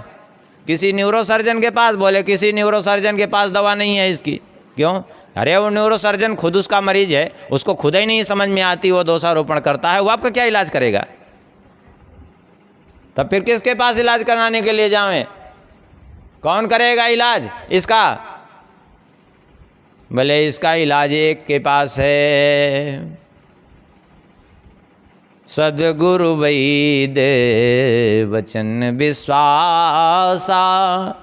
किसी श्रेष्ठ सद्गुरु रूपी वैद्य के पास जाइए और उसके वचनों पर विश्वास मान करके उसको समझिए। सद्गुरु वैद्य वचन विश्वासा, संयम यहाँ न विषय कयासा। देखिए, जो बात शास्त्रों की नहीं समझ में आ रहे उसको अपने से खोपड़ी लगाएंगे तो धोखा खाएंगे, और जो समझने वाले हैं, जो शास्त्रज्ञ हैं, उनसे आप समाधान करिए, तब तो समझ में बात आएगी। और समाधान कराने के लिए जाएंगे वो जो नेता लूट रहे हैं देश को, जो देश को भड़काते फिरते हैं कि एक दूसरे के प्रति लड़ाते फिरते हैं जनता को अपनी झोली भरने के लिए, आप उनसे समाधान लेने के लिए जाएंगे तो वो समाधान देंगे क्या? वो क्या समाधान देंगे? जो जिस क्षेत्र का जानकार है वही उस क्षेत्र के संबंध में आपको ज्ञान दे सकता है, वही उस क्षेत्र के संबंध में समाधान भी कर सकता है। जिस क्षेत्र का जिसको ज्ञान नहीं है वो क्या करेगा? एक डॉक्टर के पास चले जाइए और डॉक्टर से कह दीजिए कि भैया चल करके हमारी कचहरी में या कोर्ट में बहस कर दो। वो क्या बहस करेगा? अरे बहस वकील करेगा, वकील का काम है। और वकील से कह दो कि तुम चल कर ऑपरेशन कर दो, तो वो ऑपरेशन कर देगा क्या? वो ऑपरेशन कर देगा तो जिसको ऑपरेशन करेगा उसको भी मार डालेगा वो। अरे वो वकालत उसका जहाँ काम है वहाँ काम है, वो वकालत उसकी वहाँ डॉक्टरी में थोड़ी काम करेगी, ऑपरेशन में थोड़ी काम करेगी। और डॉक्टर की जो है डॉक्टरी वकालत नहीं बन जाएगी। ऐसे ही शास्त्र का विषय जिसका है, वो शास्त्र का विषय का जो जानकार है वही उसका समाधान कर सकता है, ना कि कोई ऐसे राह चलतू किसी को भी एरू गरू नत्थु खैरू पकड़ लिए और कह दो कि अमुक नेता ऐसा कह रहा है। अरे नेता क्या जाने, वो खुद ही भ्रष्ट है, वो क्या समाधान करेगा? वो क्या समाधान करेगा?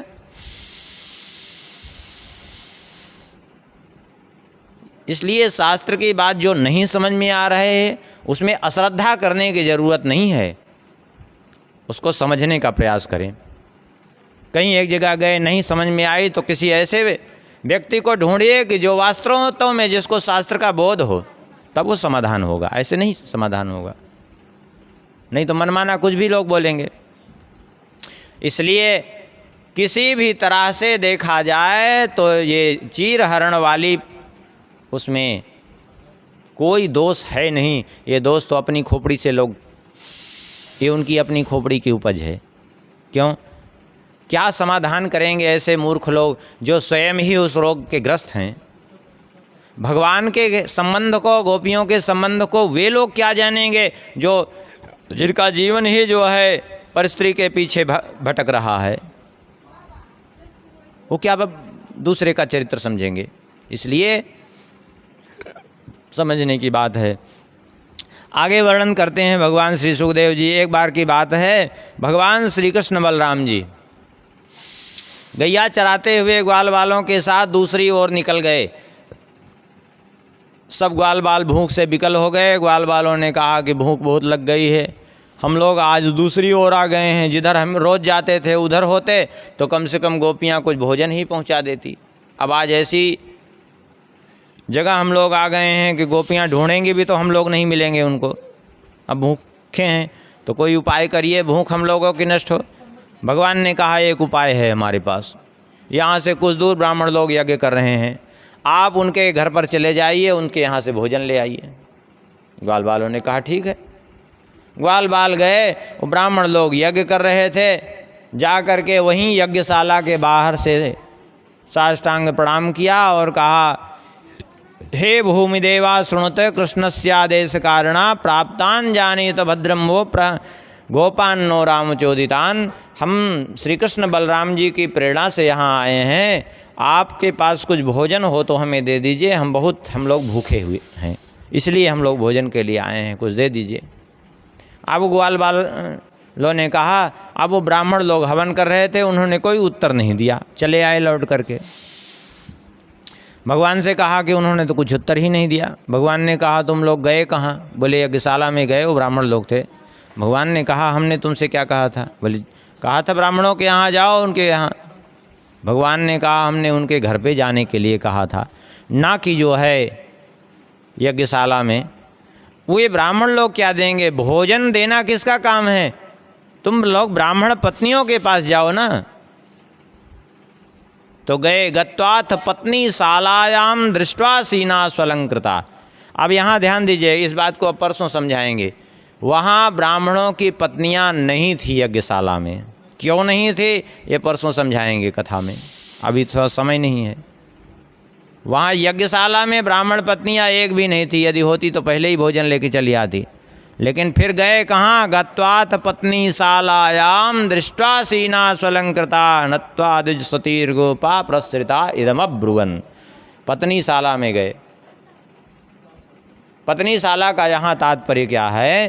तात्पर्य ये है कि जब यज्ञ होता है तो यज्ञ स्थल बनाया जाता है, तो यज्ञ स्थल के पश्चिम भाग में पत्नी शाला का निर्माण किया जाता है शास्त्रीय विधान के अनुसार। और उस पत्नी शाला में यजमान की पत्नी वहीं रहती है, वो यज्ञशाला में नहीं रहती। वो उस पत्नी शाला में जो है रह करके जिस प्रकार यजमान संपूर्ण नियमों का पालन करता है, उसी प्रकार वह भी संपूर्ण नियमों का पालन करती है। लेकिन वो यज्ञशाला में उसका काम नहीं, वो पत्नी शाला में रहती है। जो वहाँ जाए उसको भोजन आदि देना, सबकी व्यवस्था करना, जो भी सामग्री की आवश्यकता हो उसकी व्यवस्था करना, ये सब उसका काम रहता है। आइए, यज्ञशाला के हमेशा पश्चिम दिशा में पत्नी शाला का निर्माण करने का विधान है, शास्त्रीय विधान है। अब धीरे धीरे वो तो सब खत्म होता जा रहा है। तो गए पत्नी शाला, वहाँ जा कर के ब्राह्मण पत्नियों को प्रणाम किया और कहा कि हम सबको कुछ भोजन दे दीजिए, हम लोग बहुत भूखे हैं। श्री कृष्ण बलराम ने यहाँ भेज दिया हमको, तो हम चले आए हैं। सुन करके वे सब बड़ी प्रसन्न हुए और प्रसन्न होकर के उन सब ने बहुत से पकवान बना करके रखे थे और ले करके आई। आप कहेंगे पकवान कैसे बना के रखे थे? क्या जानती थी क्या? अरे जानने से मतलब नहीं है। घर में यदि यज्ञ हो रहा है तो रखना चाहिए बना करके भोजन अतिरिक्त। पहले लोग वैसे भी भोजन बनाते थे तो अतिरिक्त बना के रख देते थे कि मान लिया कोई अतिथि किसी समय आ जाए भूखा सूखा। अब अतिथि ही नहीं आते लोगों के यहाँ, तो इस बात ख़त्म हो गई। फिर कोई रिश्तेदार नातेदार आते हैं, अतिथि तो नहीं आते, रिश्तेदार नातेदार आते हैं तो फ़ोन करके आते हैं। तो वो इसलिए वो सारी परंपरा धीरे धीरे ख़त्म होती गई। नहीं तो पहले भोजन बना के रखते थे। क्यों? क्योंकि यज्ञ हो रहा है। मान लिया आप चाहे जितना हवन कर डालिए, काष्ठभार सहस्रेण घृतकुंभ सतेन च अतिथिर्यस्य भग्नासो तस्य होमो निरर्थकः। हजारों मन लकड़ी, सैकड़ों घड़े घी, हवन कर डालिए, लेकिन जो है अतिथि निराश होकर चला गया तो सब मिट्टी मिल गया, ख़त्म हो गया, कुछ नहीं बचा। हाँ, उसका हवन व्यर्थ हो गया। वे सब बड़ी प्रसन्न हुए, विभिन्न प्रकार के पकवान लेकर के चतुर्विधम बहुगुणम अन्नमादाय भाजनई, सब लेकर के भगवान के पास आई। भगवान ने देखा तो कहा, स्वागतम वो महाभागा आसिताम कर्वाम किम यन्नो दीक्षया प्राप्ता उपन्नमिदम हिवा। अब तो प्रसन्न होकर के उन सब का भगवान ने भी आदर किया, ब्राह्मणियों का। उन ब्राह्मणियों ने सबको परोस करके भोजन कराया, सभी को, श्री कृष्ण को, बलराम जी को, समस्त ग्वाल वालों को विधिवत भोजन कराया। और भोजन कराने के बाद भगवान, जब भोजन हो गया तो भगवान ने कहा, देवियों अब आप सब वापस जाओ अपने अपने पत्नीशाला में जहाँ से आप आई हैं, क्योंकि आपके पति लोग यज्ञ कर रहे हैं, वो आपकी प्रतीक्षा कर रहे हैं। इसलिए तत् याद देवयनम पतयो दुजात्या, आप वहाँ पधारें। सुन करके उन यज्ञ ब्राह्मण की पत्नियों ने कहा कि प्रभु हम वापस नहीं जा सकती, आप अपनी वेदवाणी को सत्य करिए, आपके चरणों में जो एक बार आ जाता है आपकी शरण में, उसको संसार में नहीं जाना पड़ता, ये वेद वाक्य है। फिर आप हमें संसार में कैसे भेज सकते हैं? हे प्रभु, हम तो आपके पास आई हैं, हम चाहती हैं जैसे आपने गोपियों पर कृपा की, उन पर को स्वीकार कर लिया, ऐसे हमें भी स्वीकार कर लीजिए। इतना सुनकर के भगवान ने अपने कानों पर हाथ धर लिए। भगवान ने कहा, देखो मैं उस रूप में आप सबको स्वीकार नहीं कर सकता यहाँ, क्योंकि मैं यहाँ इस समय मानव जगत में हूँ। आप मुझे प्राप्त कर पाएंगे, लेकिन यहाँ नहीं, गोलोक धाम में यहाँ नहीं प्राप्त कर पाएंगे। यहाँ मेरा दर्शन हो गया, इतना ही बहुत है। यहाँ आप सब हमारे लिए सर्वथा पूजनीय हैं, क्योंकि आप सब ब्राह्मण पत्नियाँ हैं। आप सब वापस चले जाइए। बोले हमारे पति पुत्र, हमारे घर के लोग, भाई बंधु पिता, कोई हमें स्वीकार नहीं करेंगे, क्योंकि जब हम भोजन लेके आ रहे थे तो मना कर रहे थे वहाँ से कि मत जाओ, लेकिन हमने उनकी एक नहीं सुनी, चली आई। भगवान ने कहा, आप चिंता मत करो, पतयो नाभ्य सुएरन पितृभाति सुतादया, कोई भी आप में दोष नहीं देखेगा, क्योंकि जो मेरी शरण में एक बार आ गया कभी उसको कोई नहीं तिरस्कार कर सकता, चिंता मत करो। वे सब वापस चली गई और जो है भगवान वहाँ से चले आए। अभी भी जिस जगह भगवान ने भोजन किया था और सब ने भोजन कराया था, उस जगह पर एक मंदिर बना है अभी वहाँ, जिसको भत्रोड़ मंदिर के नाम से जानते हैं लोग। भत्रोड़ मंदिर इसलिए कहते हैं लोग, भगवान के को उन सब ने भात खिलाया था और भी सामग्री खिलाई थी, इसलिए भत्रोड़ मंदिर। बड़े सुंदर गोपाल जी ठाकुर जी विराजमान हैं वहाँ। ये यमुना जी के किनारे मथुरा और वृंदावन के बीच में है। वृंदावन से तो बिल्कुल निकट ही है, मथुरा और वृंदावन के बीच में। वृंदावन से मथुरा की ओर जब यमुना जी के किनारे किनारे चल दीजिए तो कुछ दूर चलेंगे, अक्रूर घाट के पास में है ये भत्रोड़ मंदिर। ये वहीं की घटना है। तो आगे वर्णन करते हैं। भगवान श्री कृष्ण बलराम ब्रजमंडल में थे। इसी समय एक दिन की बात है, बड़ी ज़ोर शोर की तैयारी प्रारंभ हो गई। किस लिए? बोले इंद्र यज्ञ की। भगवान ने देखा जोर शोर की तैयारी तो नंद बाबा से पूछा, कथ्यताम में पिता कोयम संभ्रमो व उपागतः किम फलम कस्य चोद्देशः केन वा साध्यते मखा। हे पिताश्री, बताइए कौन सा ऐसा कार्य उपस्थित हो गया, कौन सा ऐसा यज्ञ आदि उपस्थित हो गया जिसके कारण से इतनी बड़ी तैयारी हो रही है? क्या हो रहने वाला है? कृपा करके बताइए, किस फल की कामना से किया जाता है? सुन करके नंद बाबा ने कहा, पर्जन्यो भगवान इंद्रो मेघास्तस्यात्म मूर्तयः। देवराज इंद्र के स्वरूप हैं ये बादल जो बरसते हैं। देवराज इंद्र वर्षा करते हैं, उसी से प्राणियों का जीवन चलता है।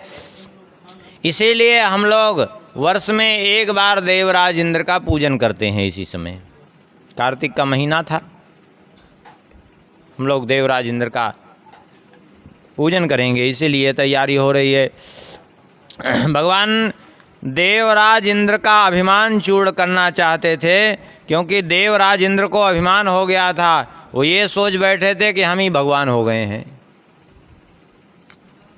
उस अभिमान को चूर्ण करने के लिए भगवान ने कह दिया। कोई भगवान का ये उद्देश्य नहीं था कि यज्ञ बंद कराना, लेकिन भगवान ने कहा कि देखो, कर्मणा जायते जंतु कर्मणैव विलीयते, सुखम दुखम भयम क्षेमम कर्मणैवाभिपद्यते।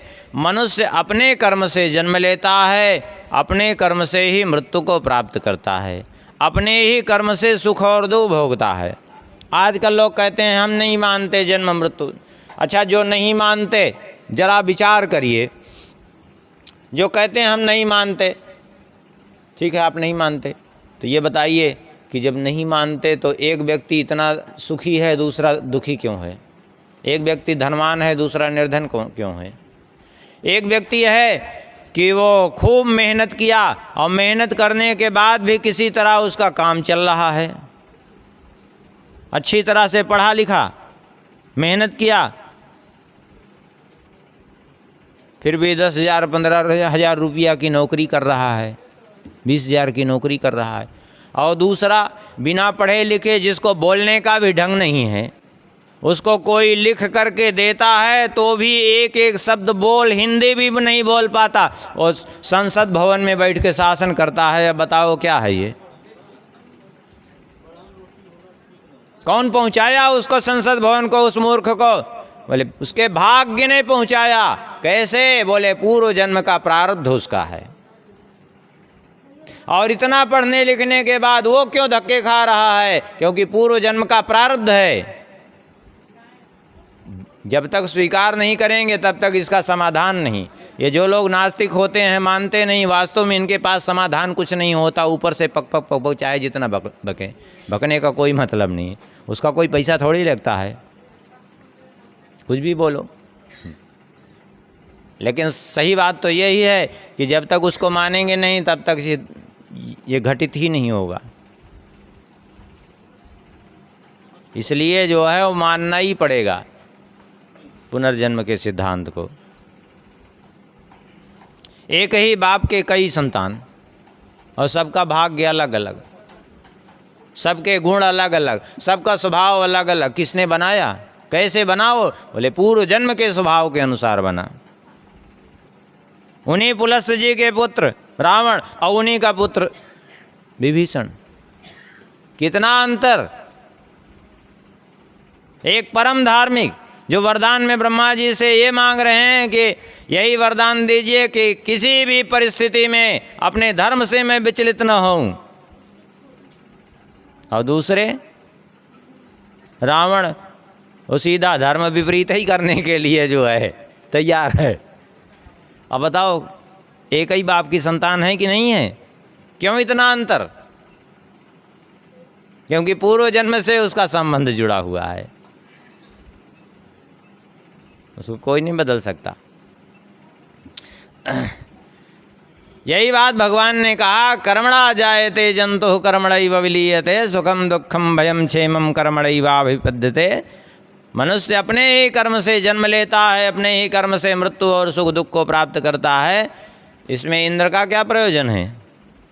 इसलिए अब रही बात उपासना की, तो भगवान ने कहा देखो, ब्राह्मण हैं, ब्राह्मण के आराध्य कौन है? ब्राह्मण के आराध्य हैं भगवान, ब्राह्मण के आराध्य हैं वेद। ब्राह्मण के लिए वेद पाठ करना, संध्या वंदन करना, भगवान का भजन पूजन करना, दूसरों से भी कराना, ये उसका धर्म है। विद्या पढ़ना, विद्या पढ़ाना, दान देना, दान लेना, यज्ञ करना, यज्ञ कराना, ये ब्राह्मण का धर्म है। क्षत्रिय, भले क्षत्रिय का धर्म है, उसका पहला कर्तव्य है प्रजा की रक्षा करना। यदि एक समय साथ भगवान की पूजा और प्रजा की रक्षा दोनों उसके सामने उपस्थित हों तो भगवान की पूजा भले ही छोड़ दे, लेकिन प्रजा की रक्षा करना न छोड़े, ये उसका कर्तव्य है, क्योंकि प्रजा ही उसके इष्ट है।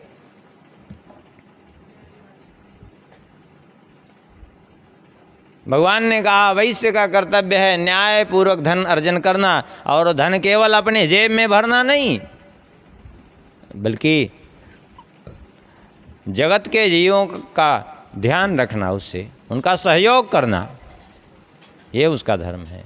लेकिन धन न्यायपूर्वक ही अर्जन करे, अन्यायपूर्वक नहीं। और भगवान ने कहा हम लोग तो ग्वाल हैं, हम लोगों की इष्ट कौन है? भगवान ने कहा हम लोगों की इष्ट हैं ये गाय, ये गोवर्धन और ये ब्राह्मण। इसलिए हमें किसकी पूजा करनी चाहिए? भगवान ने कहा तस्माद् गवाम ब्राह्मणानाम अद्रेश्यारभ्यताम मखः य इंद्रयाग संभारास्तैरयं साध्यताम मखः। भगवान ने कहा कि हमें जो है इन गायों का, ब्राह्मणों का और गिरिराज गोवर्धन का ही पूजन करना चाहिए, यही हमारे लिए कर्तव्य है, और अलग से सामग्री की आवश्यकता नहीं। य इंद्रयाग संभारास्तैरयं साध्यताम मखः, जो इंद्र यज्ञ की सामग्री है उसी से हो जाएगा सब। कैसे इनका पूजन करें? भगवान ने कहा विविध प्रकार के पकवान बनावे और वो सब उनको अर्पण करे। और हूयन्तामग्नया सम्यक् ब्राह्मणैः ब्रह्मवादिभिः अन्नं बहुविधं तेभ्यो देयं वो धेनु दक्षिणा।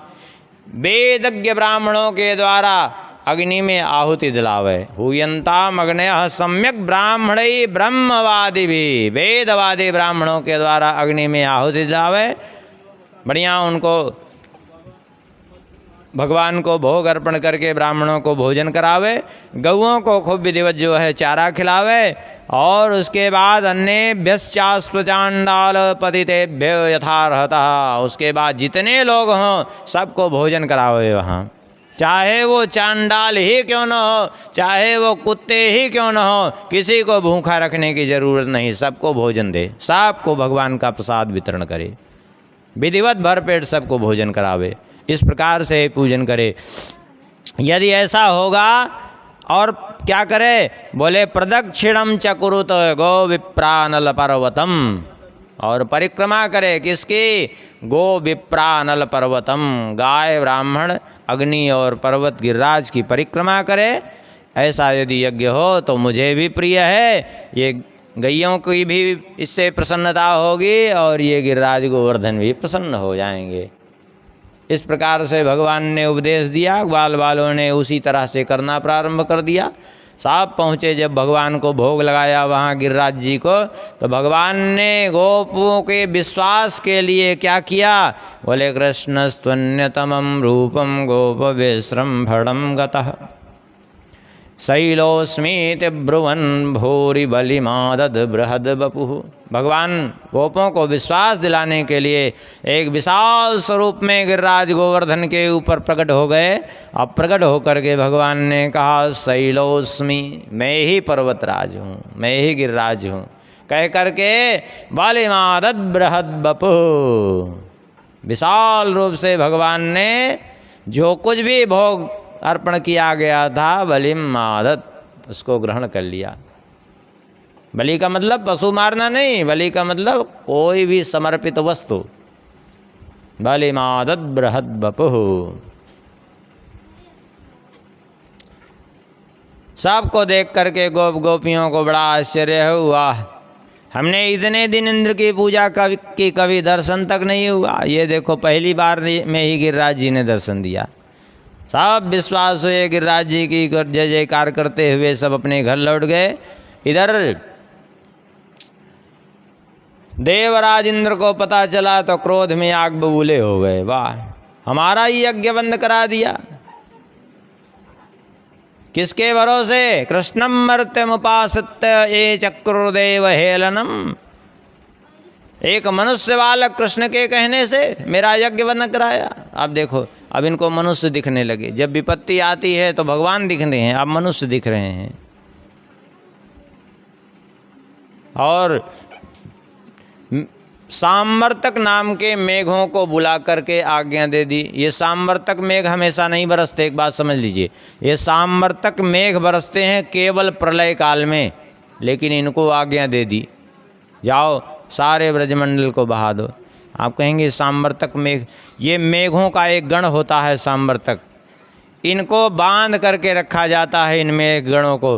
वास्तव में ये मेघ गण बरसते नहीं हैं, ये बरसते हैं केवल प्रलय काल में। और जब ये बरसते हैं तो मूसलाधार बारिश होती है। मूसलाधार बारिश का मतलब क्या होता है जानते हैं?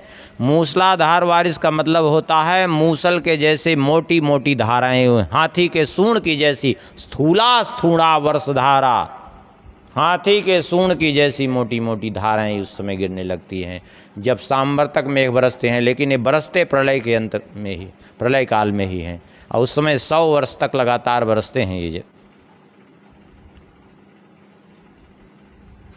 आजकल तो खूब लोग हवा मार रहे हैं कि अमुक तारीख को प्रलय हो रहा है, अमुक, कुछ नहीं, बेमतलब की बात है, ये सब व्यर्थ की बात। ऐसे कुछ नहीं हो जाता इतनी जल्दी। ये सब भगवान की बनाई सृष्टि है, सृष्टि चलती रहती है।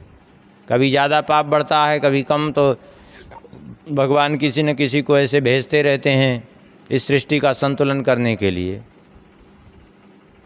जब बहुत ज़्यादा असंतुलित हो जाती है तब भगवान स्वयं ही आके संतुलित कर देते हैं। लेकिन इसमें बहुत घबराने की ज़रूरत नहीं है। भयंकर वर्षा होने लगी।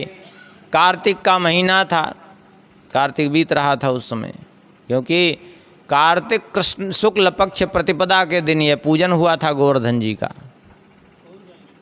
अब तब तक तो ठंड आई जाती है, अब पानी बरसने लगा तो और ठंड, सब विकल हो गए। श्री कृष्ण से पुकारा, अब क्या करें?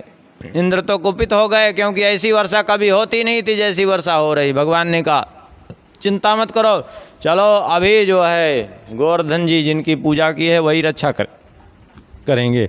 भगवान गए सबको लेकर के वहीं, और इत्युक्तैकेन हस्तेन कृत्वा गोवर्धनाचलम दधार लीलया कृष्णच्छत्राकमिव बालकः।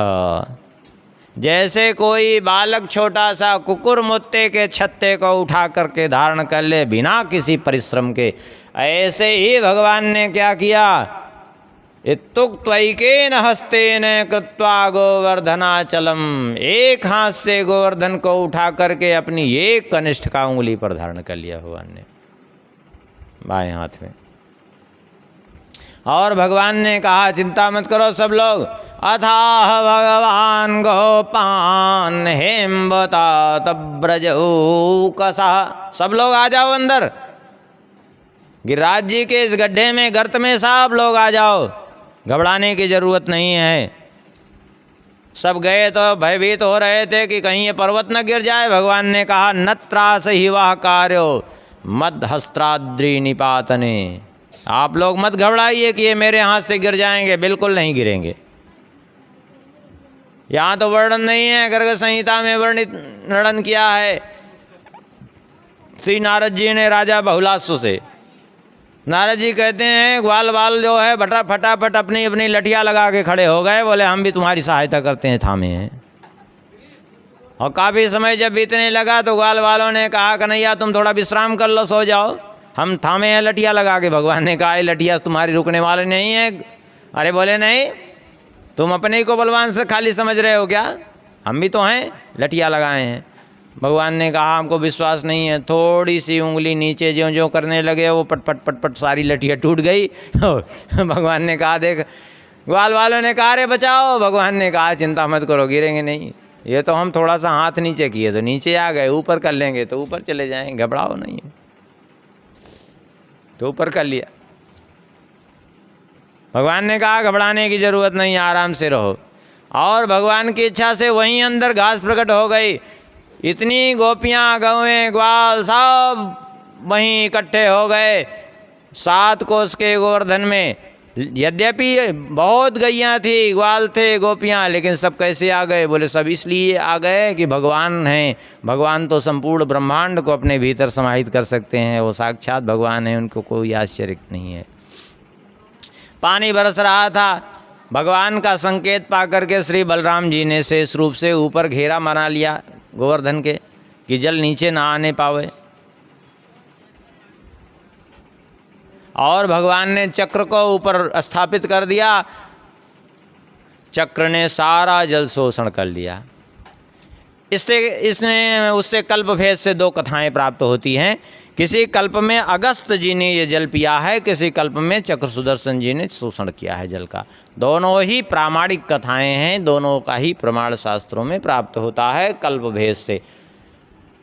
चक्र भगवान ने स्थापित किया था, चक्र तो स्वयं भगवान सूर्य, और चक्र जैसे सूर्य में इतना तेज है ऐसे चक्रदेव भी तो है। आखिर सूर्य से ही तो चक्र का निर्माण हुआ था। और यदि और देखें तो कहीं कहीं चक्र में तो सूर्य से तेज ज़्यादा अधिक बताया गया है, बहुत जगह ऐसा वर्णन मिलता है। बाकी तो चक्र का निर्माण ही सूर्य देव से पृथक करके किया गया है, उसकी भी बड़ी लंबी कथा है। तो एक कल्प से ये भी कथा है, अगस्त जी पी गए। उसका कारण ये था कि एक बार पार्वती जी ने अगस्त जी को आमंत्रित किया ब्राह्मण भोजन के चक्कर में। अगस्त जी से कहा कि आकर भोजन करो, और बाद में शंकर जी ने विनोद कर दिया कि आपने मुझसे पूछा क्यों नहीं, ऐसे ही अगस्त जी को आमंत्रित कर लिया। बोले इसमें पूछने की क्या बात, इसमें कौन सी बात? अच्छा, आमंत्रित क्यों किया? उसका कारण यह था कि भगवान शंकर जी पार्वती जी गए दंडकारण्य अगस्त जी के आश्रम में, और वहाँ अगस्त जी के यहाँ सत्संग होने लगा। भगवान शंकर जी अचानक बोल पड़े, सहस्रम ही सहस्राणाम अंध्रचाम यत्र भुंजते एको मंत्रविद प्रेतः तस्मान्न रहति धर्मता। 10 लाख ब्राह्मण को भोजन कराने का फल एक वेदज्ञ ब्राह्मण को भोजन कराने से प्राप्त होता है।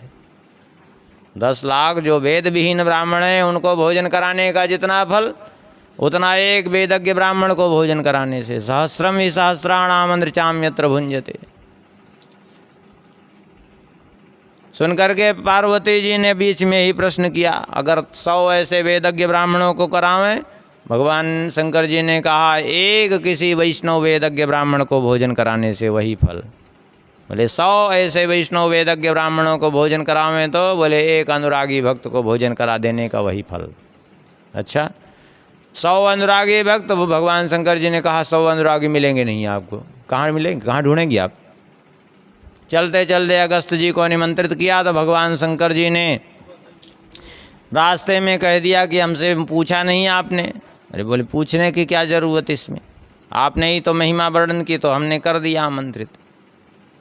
भगवान शंकर जी थोड़ा विनोद में हंसी हंसी में कह गए कि जानती हो अगस्त जी तो पूरा समुद्र को ही आचमन कर गए थे, तो भोजन कितना करेंगे पता भी है तुम्हें?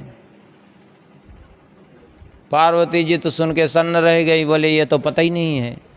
अरे जब पता ही नहीं है, जिसका भोजन जानती नहीं कितना करेंगे, तो कितना भोजन कराओगे, कैसे कराओगी? इसीलिए तो कह रहा हूँ पूछा क्यों नहीं। यद्यपि अगस्त जी भोजन सामान्य ही करते थे, लेकिन भगवान शंकर जी ने हंसी में कहा, पार्वती जी ने उसको वास्तविकता में लिया। अब पार्वती जी ने सोचा कि क्या करें अब। अचानक पार्वती जी के मन में अभिमान आ गया, अरे मैं अन्नपूर्णा हूँ, सारे जगत को मैं खिला सकती हूँ, सारे जगत का पेट भर सकती हूँ। अगस्त जी कोई जगत से बाहर हैं क्या? भगवान शंकर जी ने देखा ये तो गजब हो गया हमने तो हंसी की और ये हंसी तो गड़बड़ हो गई, अभिमान में बदल गया इनके। आप क्या करें, अब तो अभिमान अवश्य चूर्ण होना चाहिए। भगवान शंकर जी ने हंस करके कहा, देवी अब तुम स्वयं संभालना, हम तो बढ़िया बैठ के राम राम करेंगे। बोले ठीक है प्रभु, आप चिंता न करिए, मैं साफ व्यवस्था कर लूँगी। अच्छा, शंकर जी तो अभिमान चूर्ण करने के लिए चाह ही रहे थे कि अभिमान सकल शोकदायक अभिमान। इधर हुआ ये कि अगस्त जी दूसरे दिन जब भोजन के लिए पहुँचे, पार्वती जी ने बुलाया, जाएंगे ही। अब जब पहुँचे वहाँ तो दूर से ही देखा बड़े बड़े लाल पीड़े नए नए पहाड़ ही पहाड़ दिख रहे हैं।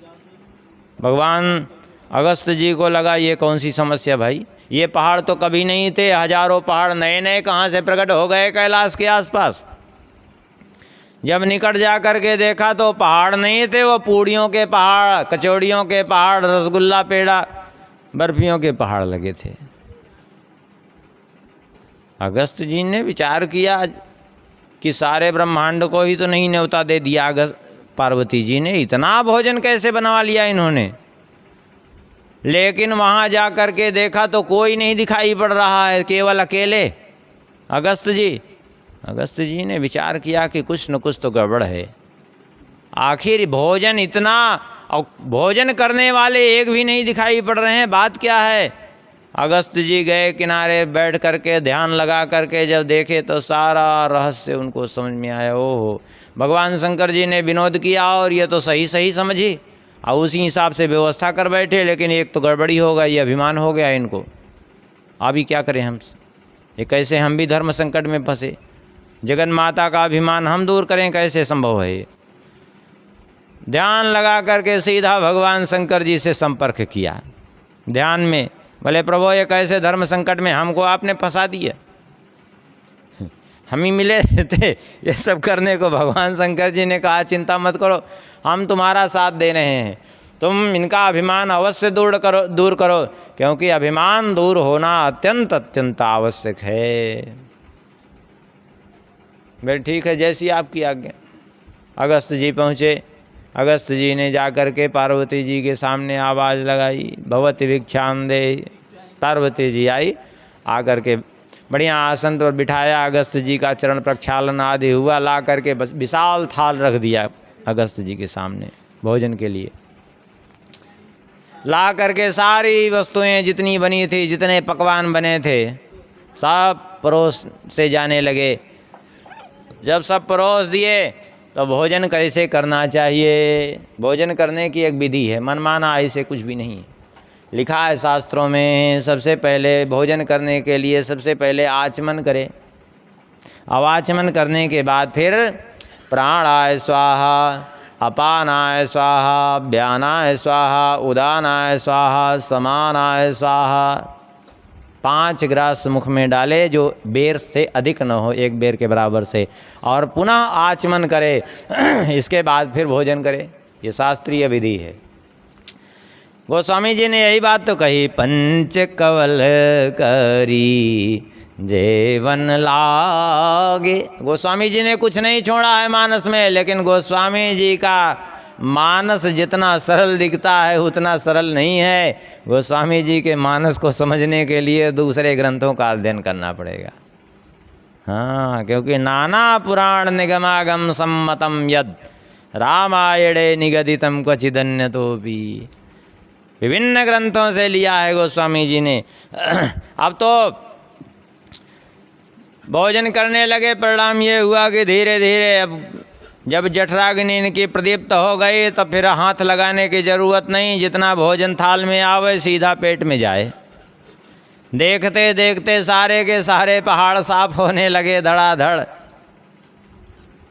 जितने सेवक हैं, भगवान शंकर जी के गण हैं, पार्वती जी की सहेलियां सखियां सब लगी हुई हैं परोसने में पार्वती जी सहित। और देखते देखते अधिकाधिक पहाड़ साफ हो गए, कुछ ही बचे रह गए। अब पार्वती जी घबराई कि ये तो अनर्थ हो गया, लगता है इतना भोजन बनवाया सब कम पड़ गया ये भी। और क्यों? क्योंकि अभी तो कुछ पता ही नहीं चल रहा है कि कितना और खाएंगे। भाग करके गई जो है भगवान शंकर जी के पास, शंकर जी को पुकारा, लेकिन शंकर जी जानबूझ के ध्यान लगाए थे।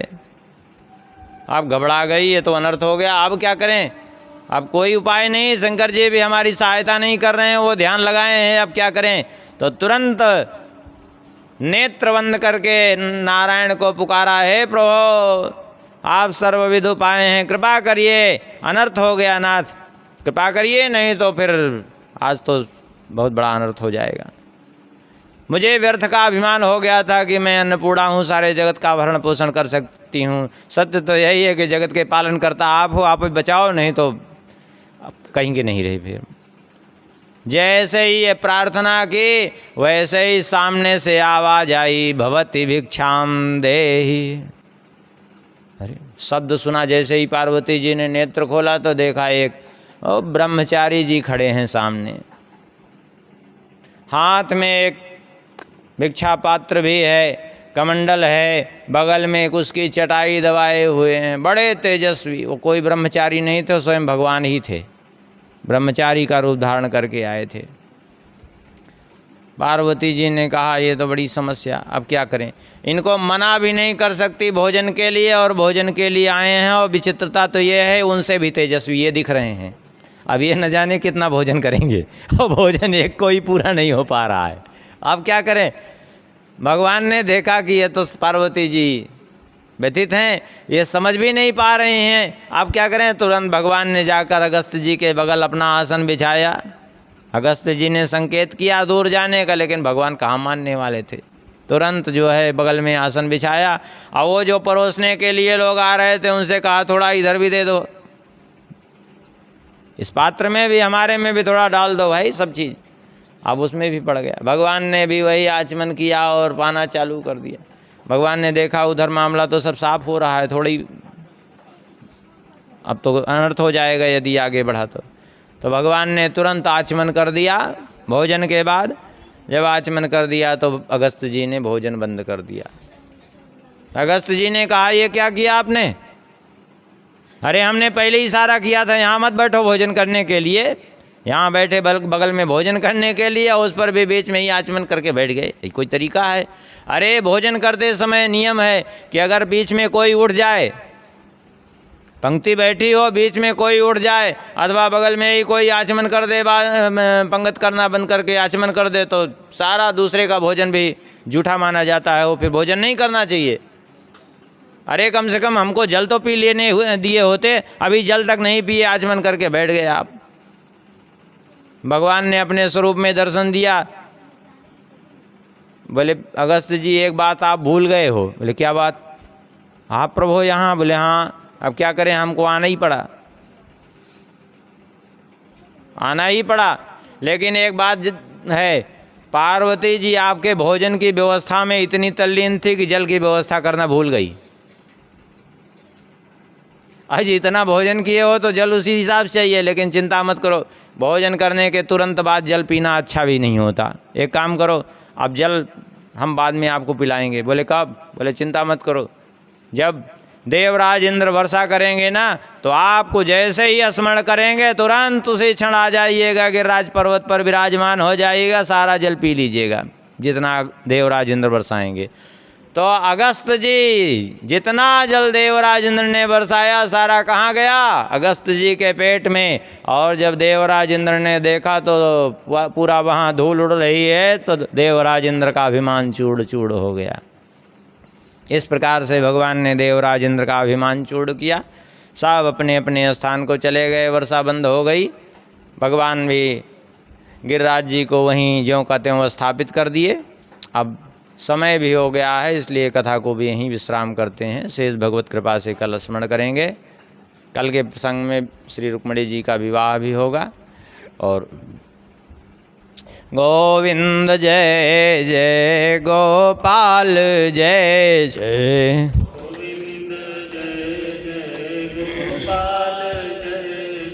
श्री राधा रमण हरि गोविंद जय जय।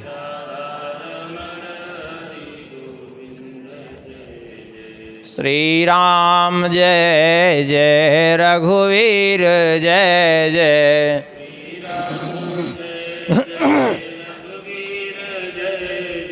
सीतारमण श्री रघुनाथ जय जय।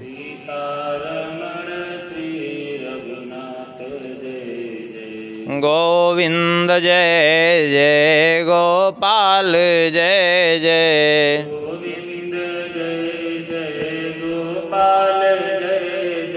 श्री राधा